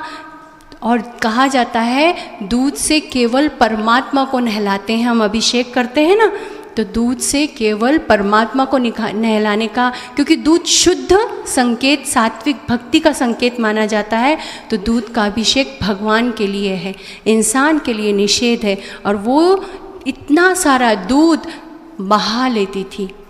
कन्हैया जी को ये लगता था कि ये जो दूध दही माखन है, अगर ये गोकुल में गिरेगा तो यहाँ पे जो घास उगेगी वहाँ वो घास खाकर हमारी गायें हष्टपुष्ट हो जाएंगी, और जो माखन गोप ग्वालों को घर पे इतना रहने के बाद भी नहीं मिलता, वो उन्हें थोड़ा सा मिल जाएगा। इसलिए भगवान ये लीला करते थे, मटकियाँ फोड़ते थे, ये एक लीला थी उनकी। इस उद्देश्य से भगवान ने चारों तरफ आनंद बिखेरा है। गोपियाँ शिकायतें ज़रूर करती थी, किंतु एक दिन अगर कन्हैया जी उनके यहाँ नहीं आते थे, उनकी मटकी नहीं फोड़ते थे, उनके घर में आनंद नहीं आता था, वो रोज़ दिन भर रास्ता देखती थी। कितनी गोपियाँ तो ऐसा करती थी, अरे आज कान्हा नहीं आया, छीके के ऊपर की मटकी नहीं गिराई, दूध दही नहीं बिखेरा, तो रात को सोती नहीं थी, दरवाज़ा खोलकर भगवान को बुलाती थी, कन्हैया आज मैंने अपने द्वार खोल के रखे, मैं सोने जा रही हूँ, मैं निद्राधीन हो रही हूँ, आ और मेरे माखन का भोग लगा। सात्विक इच्छाएं थी। अनायास गोपियों को भगवान की प्राप्ति हुई है। उन्होंने कोई तप नहीं किया, कोई साधना नहीं की, व्रत नहीं किए, वैकल्य नहीं किए, उन्होंने केवल और केवल ईश्वर में, परब्रह्म परमात्मा में अपनी सात्विक भक्ति को जगाए रखा, और इस तरह उन्हें परमोक्ष प्राप्त हुआ है। क्या होता है कि हम अगर भगवान को केवल और केवल भगवान को ही अपना माने तो सब कुछ सहज हो जाएगा। एक बार यशोदा मैया कन्हैया जी के लिए दही मथ रही थी। बलदाव भैया ने आकर मैया से शिकायत की, मैया कान्हा ने माटी खाई है, और अब देखो बार बार कहने पर भी मुंह नहीं खोल रहा। मैया ने कान्हा को गोदी में लिया। लाला, तू मेरा राजा बेटा है ना, तुझे मैं ढेर सारा माखन दूंगी, तू मुँह खोल। कान्हा कहता है ना, मैं नहीं खोलूँगा। अच्छा, मैं तुझे चंदा मामा की लोरी सुनाऊंगी, तू मुँह खोल। कान्हा जी कहते हैं नहीं, मैं मुँह नहीं खोलूँगी। अच्छा कान्हा, मैं अपने गोद में तुझे दिन भर बिठा के रखूँगी, गोद से उतारूँगी नहीं। इतना कहना है कि कान्हा ने मुँह खोल दिया। और मुँह खोलते ही अपना, जैसे ही भगवान ने मुख खोला तो क्या देखा, मुख में अनंत ब्रह्मांड, सूर्य चंद्र तारा, सारे मंडल ग्रह, सारे नक्षत्र, सारे देवता गण, ब्रह्मा विष्णु महेश, सभी कुछ दिखाई देने लगे। मैया विस्मित हो गई, मूर्छित हो गई। और जैसे ही मैया मूर्छित होने लगी, प्रभु ने अपना मुख बंद कर लिया और अपनी जो माया थी वो खींच ली। और वो जोर जोर से मैया को हिलाने लगी, मैया मैं परमात्मा नहीं हूँ, मैं तेरा लाला हूँ, मैया आंखें खोल। नित्य वात्सल्य की दुग्ध धारा गोकुल में प्रवाहित होने लगी। एक बार मैया दही मथ रही थी, बीच में कान्हा की ये जो मुख में उन्होंने अनंत तारागण ब्रह्मांड देखे थे, वो उन्हें बार बार स्मरण आ रहे थे। उन्हें बहुत थकान आ रही थी और थकान से पसीने की कुछ बूंदें टपक रही थी। उतने में कन्हैया जी दौड़ कर आए और मथानी को पकड़ लिया। मैया मुझे अभी गोद में लो। तनिक रुक कान्हा, इतने में क्या हुआ, दूध जो चूल्हे पर रखा था तब कर गिरने लगा। मैया वहाँ दौड़ी, श्री हरि को छोड़कर कर्मबद्ध जीव के समान दूध की तरफ वो दौड़ी। मैया, कान्हा जी को बहुत क्रोध आया कि मुझे छोड़कर आप जा रही है। उसने सारे दही और माखन की मटकियाँ फोड़ दी। दूध बचाना चाहती है ना मैया, मैं यहाँ दही माखन बहा देता हूँ। दूध से हटकर मैया का ध्यान फूटी हुई मटकियों पर गया। मैया जोर से खींच उठी, कान्हा ये क्या किया, ठहर तुझे बताती हूँ। जब तब तक कन्हैया दूसरे कक्ष में चले गए। एक उल्टे उखल के पास जाकर छीके से माखन निकाल कर खाने लगे। ऐसे क्या करती थी, गोप छीके यानी क्या होता है, रस्सी से बांधकर मटकियाँ ऊपर रखती थी, तो वहाँ से भी कान्हा माखन निकाल कर खाते थे। जैसे खाना खाने लगे, मैया छड़ी लेकर आई और दौड़ी, रुक जा कान्हा, आज तुझे नहीं छोड़ूंगी। लाला बहुत शैतान हो गया है। नटखट कहाँ उनके हाथ में आते। माँ आखिर दौड़ दौड़ कर थक गई। माँ को कष्ट होता होगा, यह विचार सुनकर कन्हैया खुद माँ के पास आ गए। कन्हैया जी माँ के पास आ गए, आँखों में मोटे मोटे आंसू, काजल फैला हुआ है और मुख पर माखन। डर कर कहने लगे, मैया अब न सताऊँगा। मैया कुछ ही क्षणों में उन्हें फिर स्मरण आया कि पूरे घर में दूध दही और माखन बिखेर कर रखा है। ठीक लाला, नहीं सताएगा ना, तुझे आज मारूंगी नहीं, पर तुझे शिक्षा ज़रूर दूंगी, तुझे दंडित ज़रूर करूंगी। उन्होंने क्या किया, एक डोरी ली, कमर के चारों तरफ बांधी और जैसे ही बांधने गई 2 उंगल कम पड़ गई। मैया ने 10-12 गांठें बांधी और वो जो डोर थी वो पूरी नहीं हो रही थी। मैया विस्मित हो गई कि मुझसे क्या भूल हो रही है। जो अमाप है, जो अपार है, भला उसे कौन बांध सकता है। कान्हा को दया आ गई, उन्होंने स्वयं को बांधवा लिया। मैया ने लाला को उखल से बांधा और कहा, अब भाग, परेशान करके रखा है, तू यहीं बंद कर रहे, मैं अभी पूरे घर का दूध दही जो माखन बिखरा हुआ पड़ा है उसे समेट कर आती हूँ। यहाँ मैया गई और कन्हैया जी ने उखल को गिरा दिया और घसीटते घसीटते आंगन के पास तक गए। आंगन में जो अर्जुन वृक्ष थे उसके बीच से दूसरी ओर जाने लगे। उखल दोनों वृक्षों में अटक गया। और ये कौन थे, ये थे 2 दिव्य गंधर्व, उसमें से प्रकट हुए, श्री कृष्ण की स्तुति करने लगे। ये मणिग्रीव और नलकूबर नाम के गंधर्व थे। मदिरा पान कर अप्सराओं के साथ जल क्रीड़ा कर रहे थे। वहाँ से नारद जी गुजरे, उन्होंने उन्हें देखा। गंधर्वों ने उनकी तरफ ध्यान नहीं दिया। देवर्षि नारद ने उन्हें शाप दे दिया था कि तुम मूक वृक्ष बन जाओगे। गंधर्वों ने क्षमा याचना की तो नारद जी ने उशाप दिया कि परब्रह्म परमात्मा जब इस संसार में आएंगे तब तुम्हें इस योनि से, मूक वृक्ष की योनि से मुक्ति मिलेगी। ऐसा कहना ही था कि यशोदा मैया को जोर की ध्वनि सुनाई हुई दी, दौड़कर बाहर आई।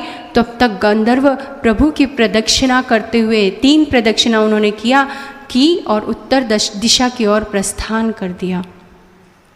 ये खबर नंद बाबा तक पहुंची।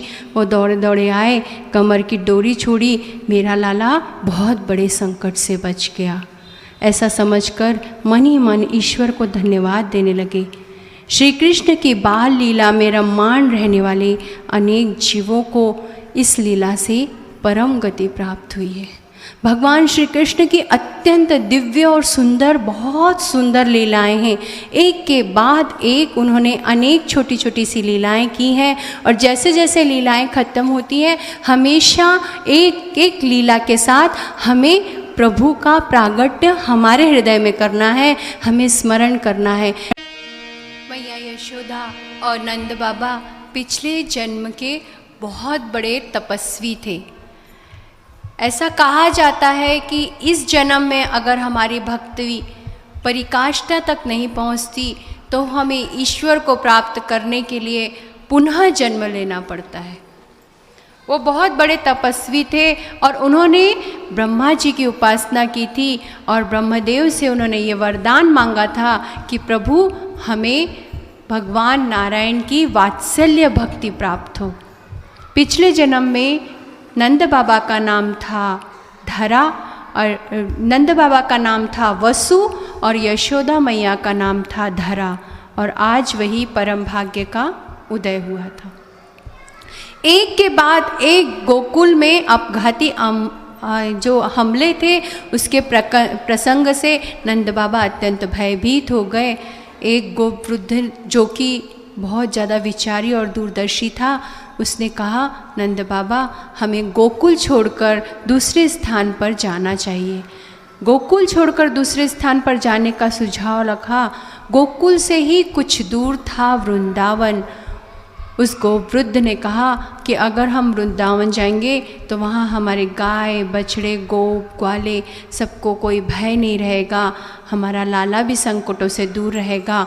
यह सुझाव सबको बहुत अच्छा लगा और नंद बाबा, माता यशोदा, कन्हैया जी, बलराम जी और उनके पीछे सारे गोप ग्वाले और गोकुलवासी, बैलगाड़ी, गाय बछड़े ग्वाल बाल सभी वृंदावन की ओर चले। आगे आगे नंद बाबा, पीछे कृष्ण बलराम, पीछे सारे गोकुलवासी।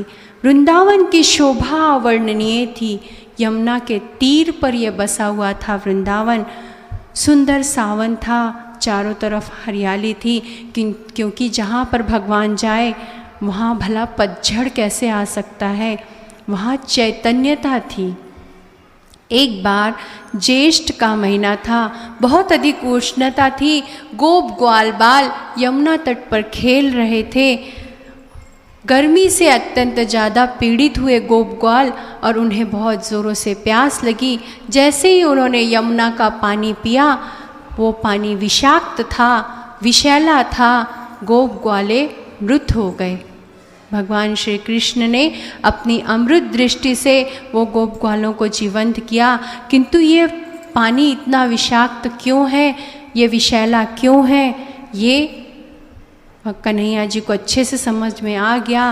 कालिया नाग अपनी पत्नियों के साथ वहाँ पर निवास कर रहा था और यमुना का जल ही नहीं उसके आसपास का वातावरण भी विषाक्त हो गया था। देखिए ये बिल्कुल सत्य है। अगर कोई बुरा व्यक्ति है उसके स्वभाव के बारे में अगर हम जानते हैं तो उसके साथ संपर्क नहीं बनाना चाहिए, क्योंकि उसके शरीर से प्रवाहित होने वाले सूक्ष्म परमाणु हमें भी प्रभावित करते हैं।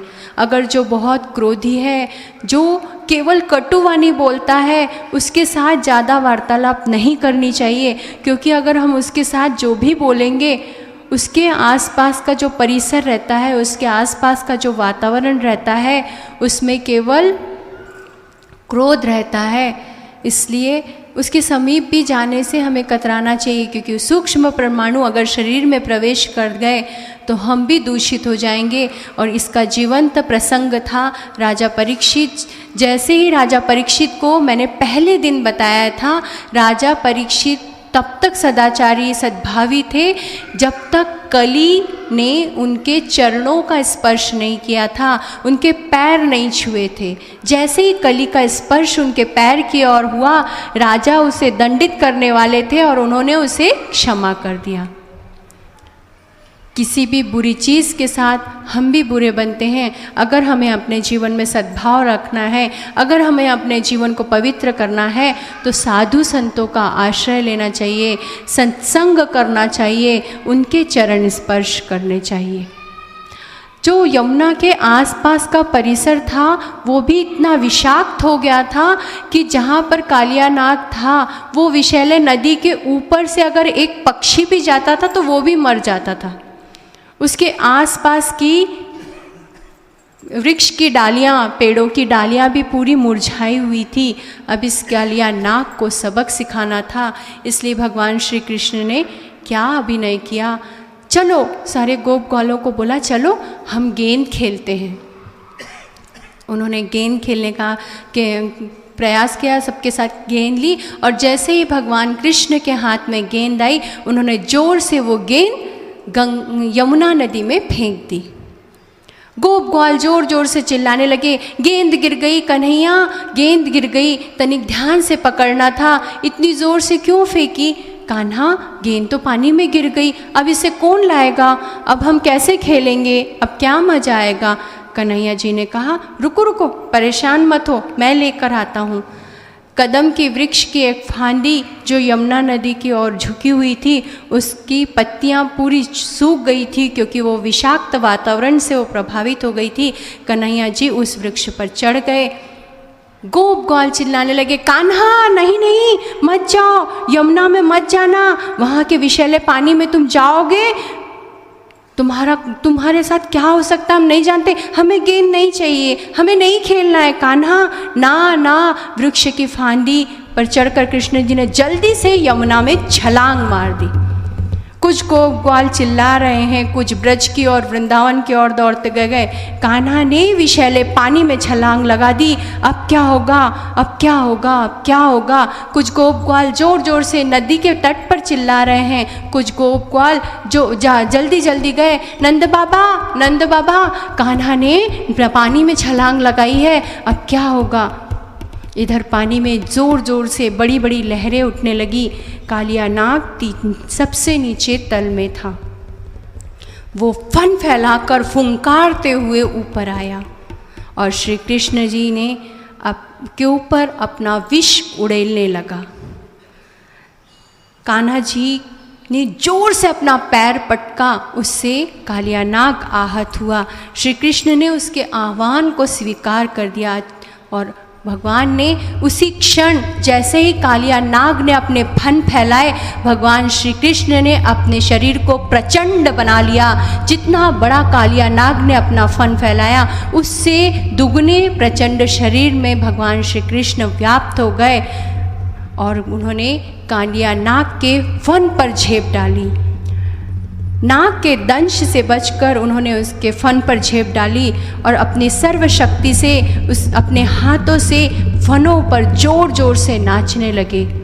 कान्हा जी समझ गए कि अब इसे कुछ ना कुछ तो समझ में आएगा, परंतु जब अहंकार आता है ना, तो सामने ईश्वर भी रहे तो हमें नहीं दिखाई देते। अहंकार से परिपूर्ण था। कालिया को लगता था कि मैं सर्वशक्तिशाली हूँ, मेरा कोई बाल विवाह का नहीं कर सकता और मेरे पास जो आएगा उसका मैं सर्वनाश कर दूंगा। परंतु उस अहंकार में उसने परमात्मा को भी नहीं पहचाना। जब बहुत ज़्यादा आहत हो गया, कालिया नाग की पत्नियां समझ गई कि यह परब्रह्म परमात्मा है। वो अपने पति की जीवन की याचना करने लगी, प्रभु इन्होंने अहंकार वश आपको नहीं पहचाना, आप इन्हें क्षमा करिए।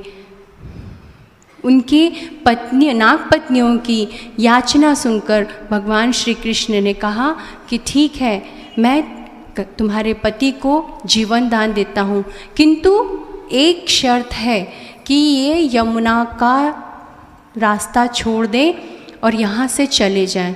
नागपत्नियों ने कहा कि ठीक है प्रभु, आप जैसा चाहते हैं वैसा ही होगा। और उसके बाद उन्होंने क्षमा कर दिया भगवान ने। और कालिया नाग भी कहने लगा कि प्रभु, अहंकार वश में आपके सर्वोच्च शक्ति को पहचान नहीं सका, आप मुझे क्षमा करिए। और क्षमा याचना करने पर प्रभु आनंद से कालिया नाग के फनों पर नाचने लगे। यहाँ सब जोर से ग्वाल बाल इकट्ठा हो गए। नंद बाबा दौड़ कर आ गए, यशोदा मैया दौड़ कर आ गई। सब ने देखा कि कान्हा अभी तक नहीं आया है और सब एक दूसरे को धैर्य बंधाने लगे। यशोदा मैया मूर्छित होकर गिर पड़ी और इतना होना ही था कि बलराम जी ने धैर्य बंधाया। बलराम जी तो सब जानते थे कि कान्हा ने ये लीला किस लिए की है। यमुना पर काले विषाक्त पानी की लहरें उठने लगी। कृष्ण जी ने नागपत्नियों की प्रार्थना को स्वीकार कर लिया और ये स्थान छोड़कर जाने के लिए तैयार हो गए। और उसके बाद जल में सबसे प्रथम कृष्ण जी का मोर पंख, फिर भीगा हुआ मुकुट, फिर हाथ, फिर वक्षस्थल, भीगे हुए वस्त्र, फिर चरण और अंत में विशालकाय फनों पर नाचते हुए भगवान श्री कृष्ण नजर आए।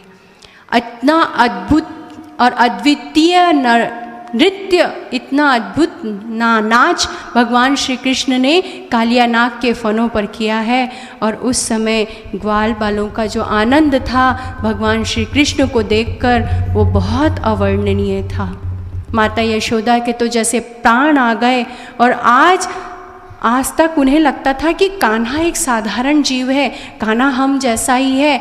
किंतु जब नाग के ऊपर भगवान श्री कृष्ण ने नाचकर जो लीला की है, उसके बाद उनके पराक्रम को गोप ग्वाल भी मानने लगे और उन्हें मन में ये विश्वास हो गया कि ये कोई सर्वोच्च शक्ति है। चारों तरफ प्रभु की जय जयकार होने लगी। कालिया के काल रूपी दंश से सभी को मुक्ति मिली। कालिया ने उनकी बात मान ली और वो सागर की ओर चला गया। और उस दिन से भगवान का नाम पड़ा कालिया मर्दन। बोलो कालिया मर्दन भगवान की। कालिया मर्दन की जो घटना है, कालिया मर्दन यानी उसके मद का दमन, अहंकार का नाश भगवान ने किया। ये कालिया मर्दन की घटना हुई थी ग्रीष्म ऋतु में, गर्मी की ऋतु में। ग्रीष्म की उष्णता के बाद वर्षा ऋतु आई। वृक्षों की कपोलों से नई नई पत्तियां निकलने लगी। सारा संसार जल से सभी को राहत मिली। तत्पश्चात हेमंत ऋतु का आगमन हुआ। और इस ऋतु में मार्गशीर्ष मास में, ये ऋतु में कात्यायनी व्रत, देवी कात्यायनी का व्रत किया जाता है। इस ऋतु में सभी गोपी गोपिकाएं कात्यायनी देवी का व्रत करती थीं। वे भोर में उठकर यमुना में स्नान के लिए जाती थी। यमुना तट पर बालू की मूर्ति बनाई हुई थी, उसका पूजन करती थी। चंदन, सुगंधित फूल, धूप, दीप, नैवेद्य, फल, ये सभी पूर्ण श्रद्धा से अर्पण करती थी। और कात्यायनी देवी से ये प्रार्थना करती थी कि हे कात्यायनी, महायोगिनी, जगत जननी माँ, श्री कृष्ण हमें पति के रूप में प्राप्त हो, बस हमारी यही प्रार्थना है। अभी विट्ठल मंदिर में भी, इस मंदिर में भी पीछे बहुत सुंदर कात्यायनी व्रत शुरू है, क्योंकि मार्गशीर्ष महीने में ये व्रत किया जाता है। अत्यंत आदर के साथ, अत्यंत पवित्रता के साथ, अत्यंत सुंदर और सात्विक कर्म के साथ ये कात्यायनी व्रत किया जाता है। बहुत ज़्यादा सात्विक धर्म से, अच्छे से कर्म किया जाता है। और क्या है, मैंने पहले दिन बताया था, परमात्मा से मिलने के 3 मार्ग हैं, कर्म मार्ग, ज्ञान मार्ग और भक्ति मार्ग। शुद्ध, सात्विक, सदिच्छा से किए हुए कर्म, ये कर्म मार्ग से भी हम ईश्वर की तरफ पहुंच सकते हैं। और भक्ति मार्ग यानी ईश्वर का वंदन, अर्चन, भजन। ज्ञान मार्ग यानी शुद्ध सुंदर शास्त्रों का श्रवण और उसका सत्संग, उसका चिंतन। इतने सुंदर जो हम रोज़ भजन सुनते हैं, मेरे साथ जो मेरी सखी बैठी है वो रोज़ भजन सुनाती हैं, ये भी स्वतः भागवतकार हैं। स्वतः उन्होंने माता कन्या मंदिर में उन्होंने सुंदर भागवत किया है। किंतु जब मैंने उनसे पूछा कि मेरे साथ भगवान का भजन पूजन, क्योंकि क्या है कि भक्ति ने स्थान मांगा है भागवत में भक्ति को स्थान प्राप्त हुआ है, और भक्ति को स्थान तभी भक्ति का प्रागट्य होगा जब भगवान का हम वंदन पूजन वगैरह करें। अत्यंत सुंदर भजन के साथ वो यहाँ पर ईश्वर का नाम संकीर्तन आपसे करवाती हैं। तो ये 3 प्रकार के मार्ग हैं, कर्म मार्ग, भक्ति मार्ग और ज्ञान मार्ग। तो यहाँ पर भी बहुत सुंदर कात्यायनी व्रत शुरू है, और ये व्रत 3 तारीख तक चलेगा। आप अवश्य उनके दर्शन करें भगवान के, और अब सुंदर कात्यायनी देवी का, भगवान श्री कृष्ण का आशीर्वाद लें। ये व्रत 1 माह चलता है। कन्याओं ने अपना सर्वस्व भगवान श्री कृष्ण को मान लिया था। जब भगवान श्री कृष्ण ने उनकी ये प्रार्थना सुन ली तो वहाँ वो यमुना तट पर आए, और जहाँ पर कुमारिका गोपियाँ अपने वस्त्र एक स्थान पर रखकर यमुना में स्नान करने गई। श्री कृष्ण ने देखा सभी गले तक पानी में हैं। उन्होंने दौड़कर सभी के वस्त्र उठा लिए और दूर कदम्ब के वृक्ष पर जा बैठे। गोप बालाओं का ध्यान जब अपने वस्त्र की ओर गया तो वहाँ वस्त्र नहीं थे। उन्हें बहुत संकोच होने लगा, अरे हमारे वस्त्र कहाँ गए? अब हम जल से बाहर कैसे आएंगे? हम तो निर्वस्त्र हैं। और जैसे ही वो एक दूसरे से पूछने लगी कि अभी तो हम पानी में आए थे, हमारे वस्त्र यमुना तट पर रहे थे, क्या हुआ? और ऐसा सुनना ही था कि भगवान श्री कृष्ण कदम्ब वृक्ष पर, जहाँ पर सभी गोपियों के उन्होंने वस्त्र लटका कर रखे थे, जोर जोर से हंसने लगे। इधर देखो, इधर देखो, इधर देखो, तुम सभी के वस्त्र मेरे पास हैं। श्री कृष्ण ने कहा कि अगर तुम्हें तुम्हारे वस्त्र चाहिए तो मैं सत्य कहता हूँ, मैं कभी झूठ नहीं बोलता। वस्त्र तभी मिलेंगे जब तुम स्वयं आकर यहाँ लोगे। गोपी बालाएं ठंड से नदी में कांपने लगी, क्योंकि भोर में जाकर वो स्नान करती थी, उन्हें लज्जा आ रही थी, एक दूसरे की ओर देख रही थी, इस दशा में हम वस्त्र लेने कैसे जाएं? गोप बालाएं कहने लगी, ए कान्हा, ये क्या चेष्टा है? हम निर्वस्त्र हैं, हम वस्त्र लिए बिना ऐसे ही दशा में तुम्हारे पास आकर वस्त्र कैसे ले ले? नटखटपना मत करो, हम मैया यशोदा से तुम्हारी शिकायत कर देंगे, हमारे वस्त्र हमें दे दो, हम वस्त्र पहन लेंगे, उसके बाद तुम जो चाहो वो हम तुम्हारी इच्छा पूर्ति करेंगे। आज हम तुम्हें नहीं सताएंगे, तुम जितना माखन चाहते हो तुम उतना माखन ले लेना, अपने गोप ग्वालों को दे देना, आज हम तुम्हें बिल्कुल नहीं सताएंगे, हम तुम्हारी यशोदा मैया से शिकायत भी नहीं करेंगे, किंतु हमारे वस्त्र तो यहाँ लाकर दे दो। कन्हैया जी ने कहा, नहीं, वस्त्र तो नहीं मिलेंगे, तुमको वस्त्र चाहिए तो यहाँ आओ। गोपियाँ बहुत संकुचित थी, उन्हें बहुत ज़्यादा लज्जा आ रही थी, अब क्या करें? भगवान श्री कृष्ण ने कहा, अगर तुम सभी का मन शुद्ध है और तुमने ये व्रत केवल और केवल मेरे लिए किया है, तो तुम्हें अगर वस्त्र चाहिए तो वृक्ष के निकट आओ, मैं तुम्हें अभी वस्त्र दे देता हूँ। सभी ने पहले मन को पहले ही भगवान श्री कृष्ण को समर्पित कर दिया था। उन्होंने लोक लज्जा का त्याग किया, एक दूसरे को धैर्य बंधाया, एक दूसरे के हाथ पकड़े और निर्वस्त्र वो नदी से बाहर निकली। श्री कृष्ण ने कहा, देखो, तुम्हें एक शिक्षा देनी थी। निर्वस्त्र, एक भी वस्त्र अगर शरीर पे ना हो, एक भी स्त्री ने निर्वस्त्र स्नान करना शास्त्रों में वर्जित है। निर्वस्त्र स्नान कहीं पे भी नहीं किया जाना चाहिए। शरीर पर एक छोटा सा वस्त्र होना चाहिए और वैसा स्नान करना चाहिए। भगवान श्री कृष्ण ने कहा कि तुम यमुना नदी में निर्वस्त्र स्नान कर रही थी, और ये निर्वस्त्र स्नान वरुण देवता का अपमान है। जल के देवता है भगवान वरुण देवता, तो ये स्नान वरुण देवता का अपमान है, इसलिए हाथ जोड़कर वरुण देवता से क्षमा मांगो। वर्ज्य है निर्वस्त्र स्नान। एक स्त्री ने कभी भी किसी भी स्थान पर, चाहे वो नदी हो, चाहे घर हो, चाहे कहीं पे भी हो, निर्वस्त्र स्नान नहीं करना चाहिए। ये शास्त्रों में लिखा है। वो पूर्ण रूप से एकाकार हो गई, तन्मय हो गई। उन्होंने संपूर्ण रूप से भगवान श्री कृष्ण को अपना संपूर्ण मन समर्पित कर दिया।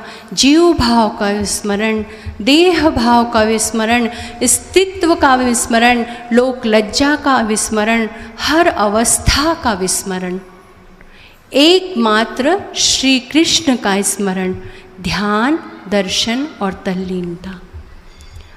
जब हम इतने एकाकार होंगे तभी परमात्मा हमारे जीवन में आएंगे। सब कुछ भूल जाना है। मैं कौन हूँ, मेरा नाम क्या है, मेरा अस्तित्व क्या है, मेरी क्या पहचान है, संसार मुझे किस नाम से पुकारता है। जब तक हम ये सब कुछ नहीं भूलेंगे, परमात्मा हमें प्राप्त नहीं हो सकता।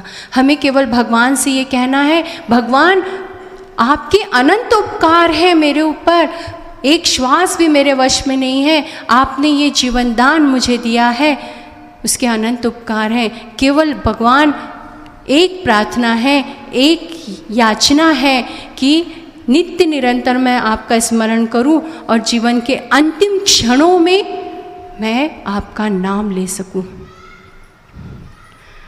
आप विचार करिए कि एक गर्भवती स्त्री ये कभी ऐसा सोचती है कि मेरे गर्भ में बच्चा है तो आज मेरे को समय मिला है, चलो मैं इसकी नाक बना लेती हूँ, चलो मैं इसके कान बना लेती हूँ, चलो मैं इसके हाथ बना देती हूँ।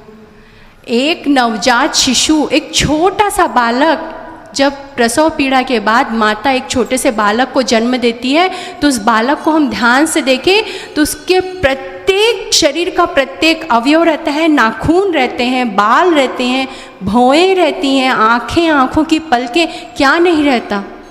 पेट के अंदर एक छोटे से वीर्यकण से इतना बड़ा नवजात शिशु, 9 मास में एक शिशु तैयार होता है। कौन करता है ये तैयार? हमारे हाथ में है। एक गर्भवती महिला कर सकती है कि चलो आज मेरे पास समय है तो मैं इसके हाथ बना देती हूँ, मैं इसके नाखून बना देती हूँ। कुछ भी हमारे हाथ में नहीं है, सब कुछ ईश्वर के हाथों में। प्रत्येक श्वास ईश्वर हर कण कण में है, प्रत्येक स्थान पर है। तन्मयता से, मुग्धता से, तटस्थता से, सर्वभाव से जब गोप बालाओं ने श्री कृष्ण का वो संभाषण सुना तो उन्होंने कहा कि श्री कृष्ण से कहा कि प्रभु हमें क्षमा करो, हमने वरुण देवता से भी क्षमा याचना की है। श्री कृष्ण ने कहा तुम्हें मेरी प्राप्ति करने के लिए ये व्रत लिया था, मैं तुम सभी की इच्छा जानता हूँ।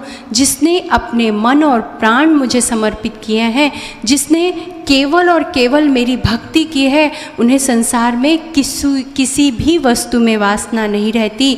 तुम सभी की साधना सफल होगी, परंतु इस जग के सर्वबंधन, सर्व आशा, सर्व पाश, सभी अभिलाषा को छोड़कर जो परम भक्ति रस है वो है रास। शरद ऋतु की पूर्णिमा को तुम मेरी दिव्य संगति प्राप्त करोगी और तुम्हारी सभी मनोकामनाएं तृप्त और विलीन हो जाएंगी। अभी अपने घर जाओ, तुम्हें अपने कर्तव्यों का पूर्ण पालन करना है। सभी ने जड़ पैरों से अपने वस्त्र पहन लिए, जड़ पैरों से अपने घर की ओर प्रयाण किया। भक्ति प्रेममय होनी चाहिए, उसमें निस्वार्थ भावना होनी चाहिए, स्वार्थ का समन्वय नहीं होना चाहिए। गोप बालाओं में केवल और केवल प्रभु को पाने की लालसा एकमात्र शेष थी और संपूर्ण जीवन भगवान के श्री कृष्णमय हो गया था। तुझ में श्याम, मुझ में श्याम, सब में श्याम समाया।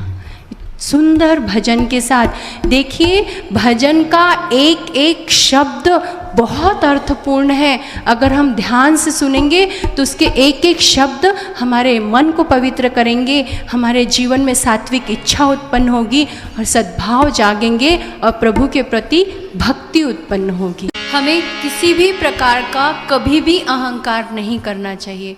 पूरे संपूर्ण भागवत में केवल अहंकार और उससे शाप और शाप से मुक्तता के लिए उपाय, पूरे भागवत में दिव्यतम श्रीमद् भागवत ये हमें बताता है, ये हमें मार्ग दिखाता है कि कोई भी अहंकार से अच्छा नहीं हुआ है, अहंकार से हमारा नाश हुआ है, हमारा पतन हुआ है। फिर वो कोई भी हो, चाहे देव हो, गंधर्व हो, किन्नर हो, अप्सरा हो, यक्ष, कोई भी हो। एक बार देवराज इंद्र को गर्व हो गया। उन्हें हमेशा ये भय लगता रहता था कि स्वर्ग पर कोई अधिकार तो नहीं लग कर लेगा, स्वर्ग पर कोई अपना आधिपत्य तो नहीं जमा लेगा। और उन्हें भगवान श्री कृष्ण की लीलाएं देखकर शंका होने लगी कि ये सचमुच नारायण है। भगवान ने उनके अहंकार का, उनके संशयों का निवारण करने के लिए कई बार अलग अलग तरीके अपनाए और प्रभु ने उनके संशय का निवारण कर लिया। किंतु संपूर्ण जीवन में एक सूक्ष्म अहंकार भी हमारा विनाश करता है। ब्रजवासी देवराज इंद्र को पर्जन्याधिपति के रूप में मनाते थे, उन्हें मानते थे, उनकी पूजा और उनका उत्सव करते थे। श्री कृष्ण नंद बाबा से कहने लगे, बाबा कर्म ही श्रेष्ठ है ना, जन्म मरण, सुख दुख, शुभ अशुभ सभी कर्म से ही हमें प्राप्त होंगे। देव भी मान लिया, तो भी अगर हमारा कर्म अच्छा नहीं होगा तो उसका फल हर प्राणी को भोगना पड़ता है, प्रारब्ध हर इंसान को भोगना पड़ता है। तो फिर देवराज इंद्र की पूजा क्यों? क्योंकि जो पूर्व संस्कार से हमें प्राप्त होते हैं वो कर्म परिवर्तित हो जाएंगे।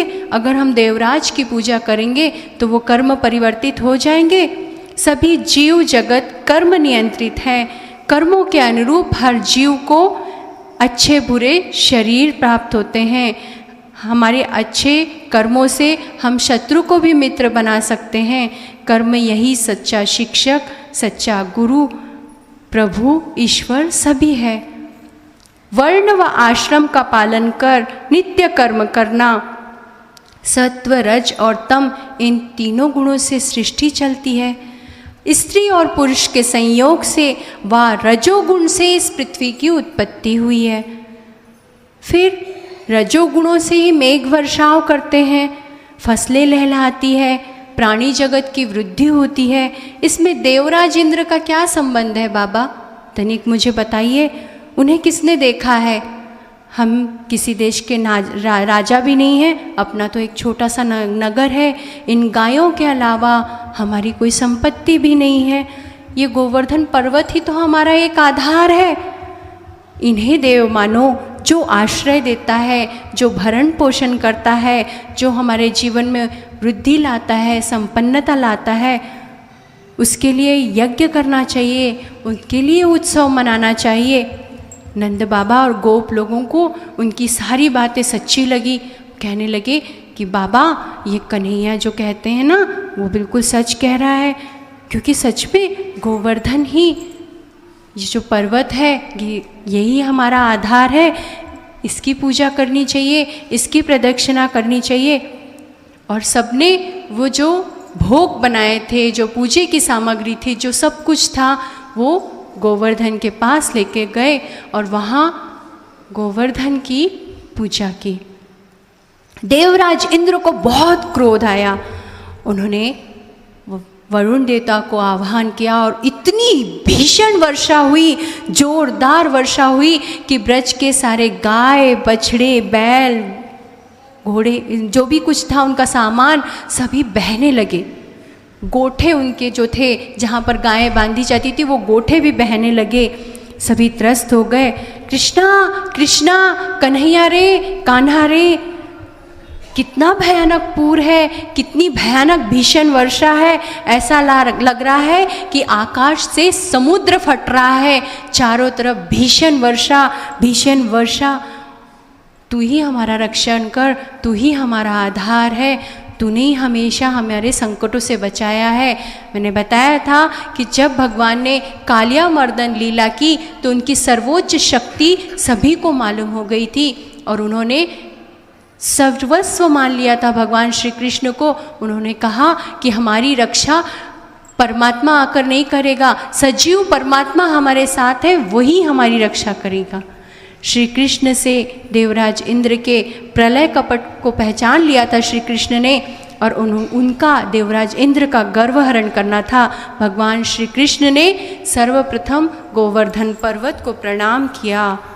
कनिष्ठिका इससे ये पर्वत को अपनी उंगली पर धारण किया, और उस पर्वत के नीचे भीगे हुए त्रस्त हुए नंद बाबा, यशोदा, गोप गोपी, इतना विशाल पर्वत था वो गोवर्धन पर्वत। उसके नीचे सारे गोप ग्वाला, सारे बैल, गाय, बछड़े, पशु, पक्षी सभी उस वृक्ष के नीचे आ गए। एक भी बूंद वर्षा की अंदर नहीं गिर रही थी। गोप ग्वालों को लगा कि कान्हा को बहुत तकलीफ होगी। वो अभी भी कुछ क्षण के लिए भगवान उन्हें अपनी शक्ति दिखाते थे, फिर माया खींच लेते थे, तो कान्हा जी को बहुत तकलीफ होगी। तो उन्होंने अपनी छोटी छोटी जो डंडियाँ, जहाँ से जो गायों को लेकर जाते थे, तो एक डंडी हाथ में रहती थी, छोटी छोटी लकड़ियाँ भी लगा ली, और उन्हें ये लगने लगा कि हमारी जो लकड़ियाँ हैं उनसे ये गोवर्धन पर्वत खड़ा हुआ है, संरक्षित है। अब विचार कीजिए, कनिष्ठिका बोलते हैं इसे, कनिष्ठिका पर भगवान ने धारण क्यों किया? दूसरी कोई उंगली क्यों नहीं ली? देखिए, हम जो भी सुनते हैं उससे मन में विचार आना चाहिए, क्यों किया? ये जो है इसका गुणधर्म होता है, ये जल तत्व को नियंत्रित करती है। अगर हमें बहुत ज़्यादा पीड़ा हो, बाथरूम लगी हो, या बहुत ज़्यादा हमें बहुत वृद्धावस्था में बहुत ज़्यादा, तो हमें कुछ नहीं करना है, इसे ज़ोर से दबाएंगे तो हमारी वो पीड़ा अपने आप समाप्त हो जाएगी। इस हाथ से ऐसे ज़ोर से दबाना है। ये कनिष्ठिका का गुणधर्म होता है कि ये जल तत्व को नियंत्रित करती है। इसलिए भगवान श्री कृष्ण ने इस उंगली पर भगवान ने गोवर्धन को धारण किया। हर चीज़ के पीछे अपना एक विशिष्ट उद्देश्य होता है, और जब तक हमारे मन में विचार नहीं आएगा हम उसका मंथन नहीं करेंगे, और जब तक मंथन नहीं करेंगे हमें सत्य परिस्थिति का ज्ञान नहीं होगा। यही उंगली क्यों? ये तो सबसे छोटी उंगली रहती है, अंगूठा तो इससे मोटा रहता है, बड़ा रहता है, शक्तिशाली रहता है, फिर इतनी छोटी सी उंगली क्यों? तो ये कनिष्ठिका है, ये जल तत्व को नियंत्रित करती है, और इसलिए भगवान ने कनिष्ठिका पर गोवर्धन पर्वत धारण किया। 7 दिवस, देखिए मैंने 7 का अर्थ पूरा बताया है आपको, और ये ध्यान रखिए। अगर आपको ध्यान में नहीं रहता तो लिख कर रखिए इसका क्या अर्थ होता है। 7 योग हैं, 7 वार आते हैं, 8वां वार आता है। राजा परीक्षित को 7 दिन में मोक्ष प्राप्त हुआ। इंद्रधनुष के 7 रंग होते हैं, सभी बातें आपने सुनी है। और एक वर वधू को 7 फेरे लिए जाते हैं, 7 जन्म कहलाए जाते हैं। 7 ऋषि हैं, जिसका श्लोक मैंने बताया, 7 चिरंजीव हैं। इसलिए 7 क्या कहता है कि भगवान कहते हैं तुम मेरे साथ रहो तो तुम्हारे 7 जन्मों का फेरा मैं मिटा दूंगा। 7 का अर्थ होता है साथ रहना। ईश्वर ने साथ रहने का संकेत 7 बताया है। 7 दिवस तक लगातार वर्षा चली, निरंतर चलती रही। इंद्र ने अपने मेघ रूपी सैन्य को, देवराज इंद्र ने अपने मेघ रूपी सैन्य को चारों ओर से एकत्रित किया। जितने भी मेघ सेना थी, जितना भी मेघ था, जितने भी बादल थे, चारों तरफ से देवराज इंद्र ने एकत्रित किए, और पूरी वर्षा केवल और केवल वृंदावन में हुई है। इतनी भीषण वर्षा 7 दिन तक चली है। उसके बाद देवराज इंद्र को यह आभास हो गया कि ये साधारण शक्ति नहीं है, ये परब्रह्म परमात्मा है। देवराज इंद्र ने भगवान के पास गए, और वो जो देवराज इंद्र और भगवान श्री कृष्ण के साथ जो संवाद हुआ है, वो संवाद केवल उन दोनों को सुनाई दिया। बाकी सभी अपने में मस्त थे। एक दिन कोई भी क्या इंसान कसं रोज मरे त्याला कोण रडे असं म्हणतात ना, एक दिन हुआ तो इंसान समझ में भी आता, ग्वालों को लगा, अपनी लकड़ियाँ लगा दी हैं, गोवर्धन टिका हुआ है, चलो अपन सो जाते हैं, चलो अपन खेलते हैं। वहाँ पे इतने गोवर्धन पर्वत के नीचे कोई खेल रहा है, कोई खा रहा है, कोई सो रहा है, ऐसी क्रियाएं सारी शुरू थी। और जो संवाद हुए हैं वो केवल देवराज इंद्र और भगवान श्री कृष्ण के मध्य हुए। भगवान श्री कृष्ण को देवराज इंद्र ने से क्षमा याचना की, प्रार्थना की, प्रभु मैं क्षमा प्रार्थी हूँ, मुझे अहंकार हो गया था और मैंने निरर्थक ये प्रयास किया। कुछ ही क्षणों में वर्षा बंद हो गई और धूप निकल आई, दिशाएं स्वतंत्र हो गईं, सभी कुछ सब कुछ जो था धुंधला धुंधला जो दिखाई देने लगा था, सर्वत्र प्रकाश हो गया था। भगवान सूर्य नारायण पुनः उदित हो गए थे, सर्वत्र आनंद ही आनंद था। भगवान श्री कृष्ण पर देवताओं ने पुष्प वृष्टि की और मैया यशोदा ने भगवान श्री कृष्ण को हृदय से लगा लिया। सभी ने उनका मंगल पूजन किया और उस दिन भगवान श्री कृष्ण का नाम क्या पड़ा? गोवर्धन गिरधारी। बोलो गोवर्धन गिरधारी लाल की, बोलो गोवर्धन गिरधारी लाल की, बोलो गोवर्धन गिरधारी लाल की। देवराज इंद्र ने स्वर्गलोक से कामधेनु को लेकर वो आए। उन्होंने कामधेनु से भगवान श्री कृष्ण की चरण वंदना की और भगवान श्री कृष्ण का अभिषेक किया और तब से उनका नाम गोविंद पड़ा। ये गोविंद नाम देवराज इंद्र ने भगवान श्री कृष्ण को दिया है। इस दिव्य कथा के साथ यहाँ भगवान श्री कृष्ण की परम छोटी बाल लीलाओं का हम समाप्त करते हैं और हमें प्रवेश करना है महारास लीला में। और रास लीला में हमें तब तक प्रवेश नहीं मिल सकता जब तक हमारी प्रार्थना, हमारे अंदर के सात्विक भाव प्रकट ना हो। आइए सभी ने हाथ जोड़कर भगवान की वंदना करनी है। श्री रामा पुरुषोत्तमा नरहरि नारायणा केशवा गोविंदा गरुड़ध्वजा गुणनिधि दामोदरा माधवा श्री कृष्णा कमलापते यदुपते गोपीपते पाहि मां। श्री कृष्णाय नमः, श्री कृष्णाय नमः, श्री कृष्णाय नमः। अत्यंत सात्विक भाव से हमें 3 बार राधा रानी का नाम लेना है, क्योंकि अगर हम रास लीला में प्रवेश करें और राधा रानी का नाम ना लें तो वो रास लीला फलीभूत नहीं होती, उस रास लीला का हम आनंद नहीं ले सकते। बोलो जय जय श्री राधे, जय जय श्री राधे, जय जय श्री राधे। गोवर्धन लीला ज्ञान और भक्ति को बढ़ाती है और जब ज्ञान और भक्ति में वृद्धि होती है तभी रास लीला में प्रवेश मिलता है। रास लीला भगवान की आत्मा है, आत्मा का परमात्मा से परम मिलन यानी रास। गोवर्धन लीला देखकर सभी गोप गोपियों को यह पूर्ण विश्वास हो गया था कि श्री कृष्ण साक्षात ईश्वर हैं। गोपियों की भगवान श्री कृष्ण पर असीम निष्ठा थी, वो सब कुछ मान चुकी थी भगवान श्री कृष्ण को और इसलिए वो श्री कृष्ण से एक रूप होने की पवित्र भावना उनमें जागृत हुई और वो रास लीला घटित हुई। अपनी समस्त इंद्रियों को भक्ति रस में डुबो देना है, तभी रास क्रीड़ा में प्रवेश मिलता है। भगवान तो स्वयं आनंद स्वरूप है, उन्होंने स्वयं के आनंद के लिए नहीं बल्कि गोपियों के आनंद का दान करने के लिए, गोपियों का आनंद का ध्यान करने के लिए रास लीला का आयोजन किया। गोपियों को परमानंद प्राप्त हुआ। जीव और ईश्वर का परम मिलन है रास लीला। ईश्वर का दर्शन हो जाने के बाद जब सेवा ध्यान आदि साधनों का परित्याग नहीं करना है, अन्यथा माया आ घेरेगी, यही सिखाता है रास।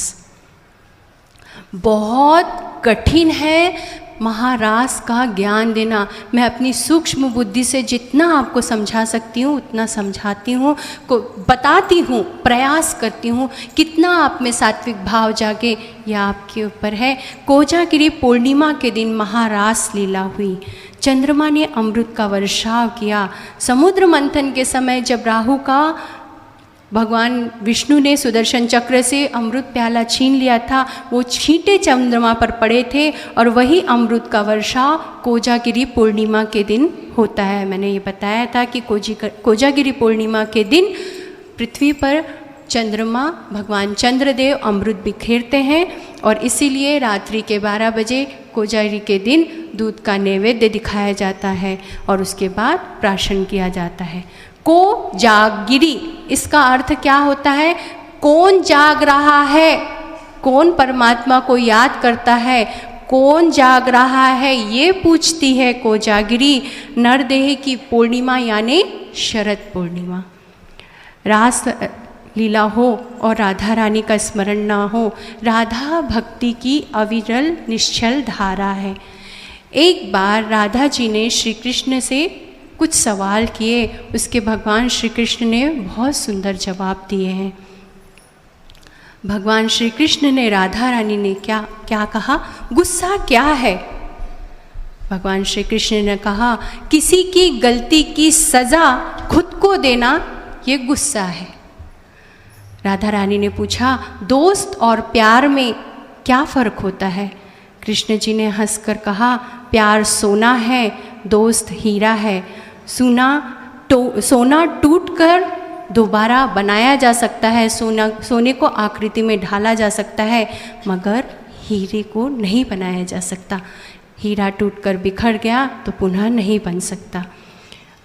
भगवान श्री कृष्ण से राधा रानी ने पूछा कि मैं कहाँ हूँ? भगवान श्री कृष्ण ने कहा, तुम मेरे दिल में हो, मेरे सांस में हो, मेरी जिगर में हो, मेरी धड़कन में हो, मेरे तन में हो, मेरे मन में हो, तुम हर जगह हो।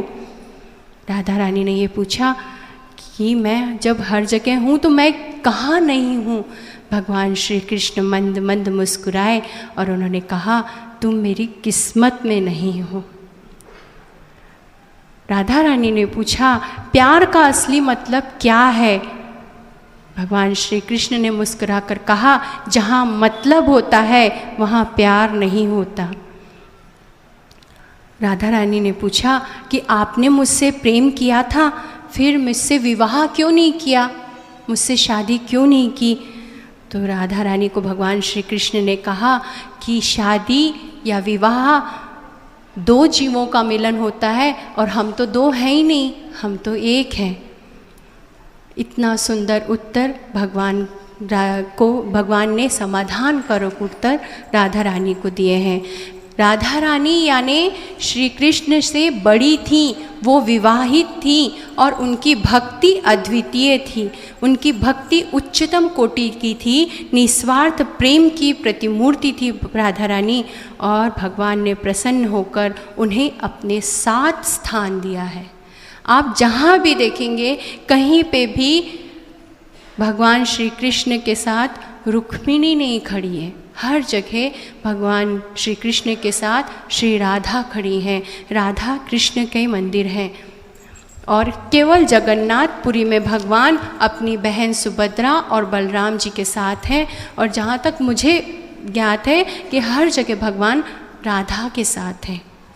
भगवान श्री कृष्ण की बांसुरी का मधुर स्वर सुनकर सारी गोपियाँ जिस दशा में थी वैसे ही आ गई।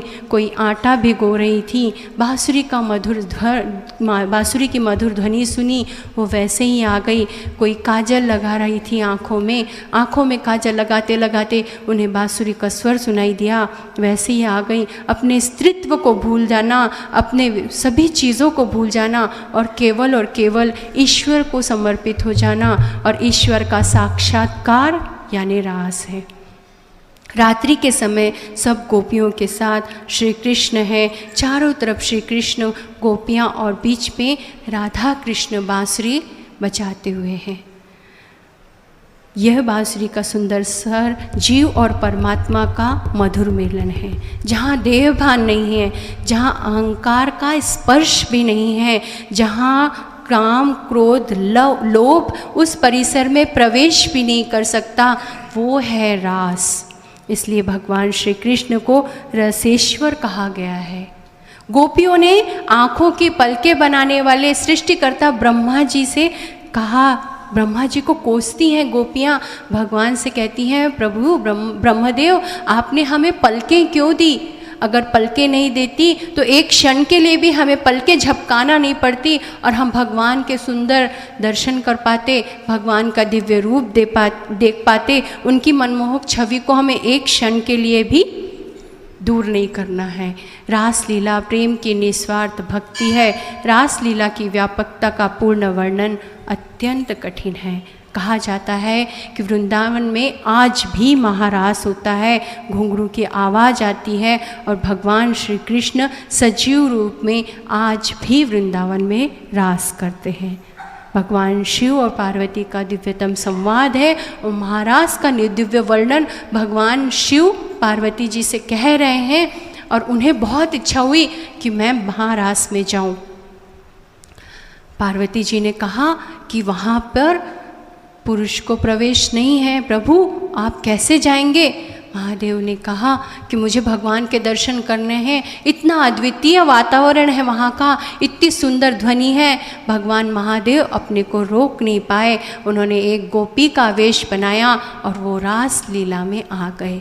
रास लीला में आने के बाद इतनी बड़ी गोपी, उसका घूंघट खोल खोल कर गोपियाँ देख रही हैं, इतनी ऊंची इतनी बड़ी गोपी हमने तो कभी देखा नहीं, कौन है ये? उससे पूछ रहे हैं तेरा नाम बता, तू कहाँ रहती है? वो ना कुछ बोल रहे हैं महादेव, ना कुछ कह रहे हैं।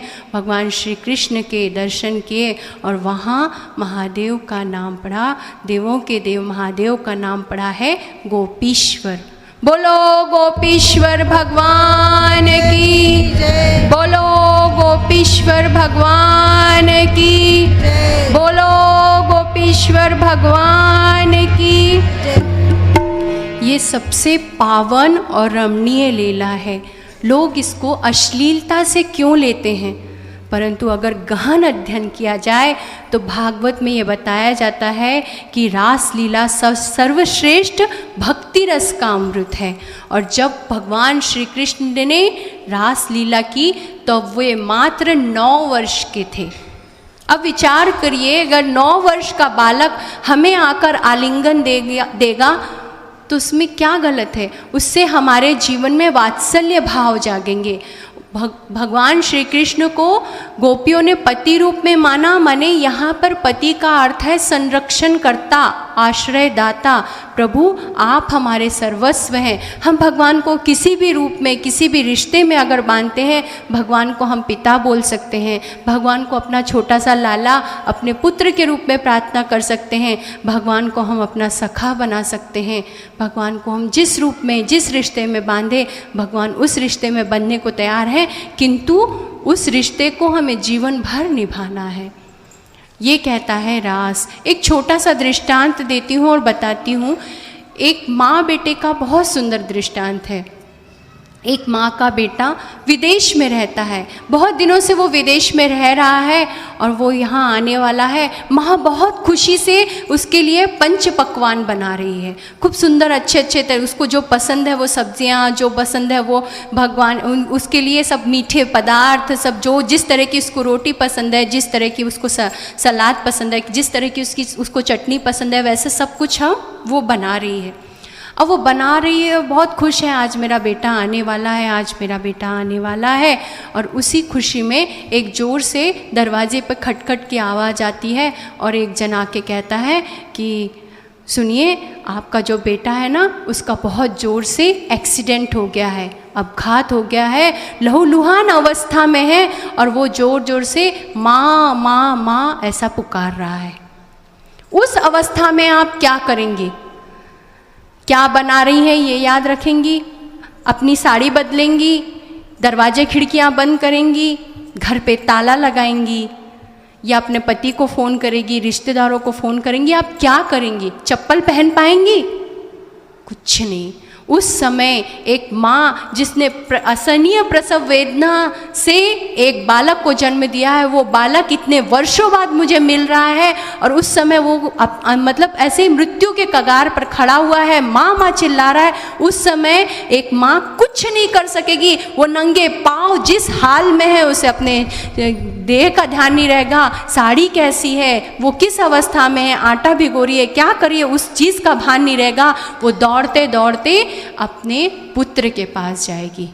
ये अवस्था गोपियों की थी और इतनी अद्वितीय व्याकुलता जब तक हमें प्राप्त नहीं होगी तब तक हम भगवान को प्राप्त नहीं कर सकते। ये सिद्धांत है रासलीला का। रासलीला बहुत पवित्र, बहुत ज़्यादा पावन है और इस रासलीला के दिव्य घटना के साथ, दिव्य वृत्तांत के साथ यहाँ हम भगवान की रासलीला के साथ, रसेश्वर भगवान की इस प्रसंग के साथ इस कथा की यही समाप्ति करते हैं। कल हमें भगवान का विवाह करना है।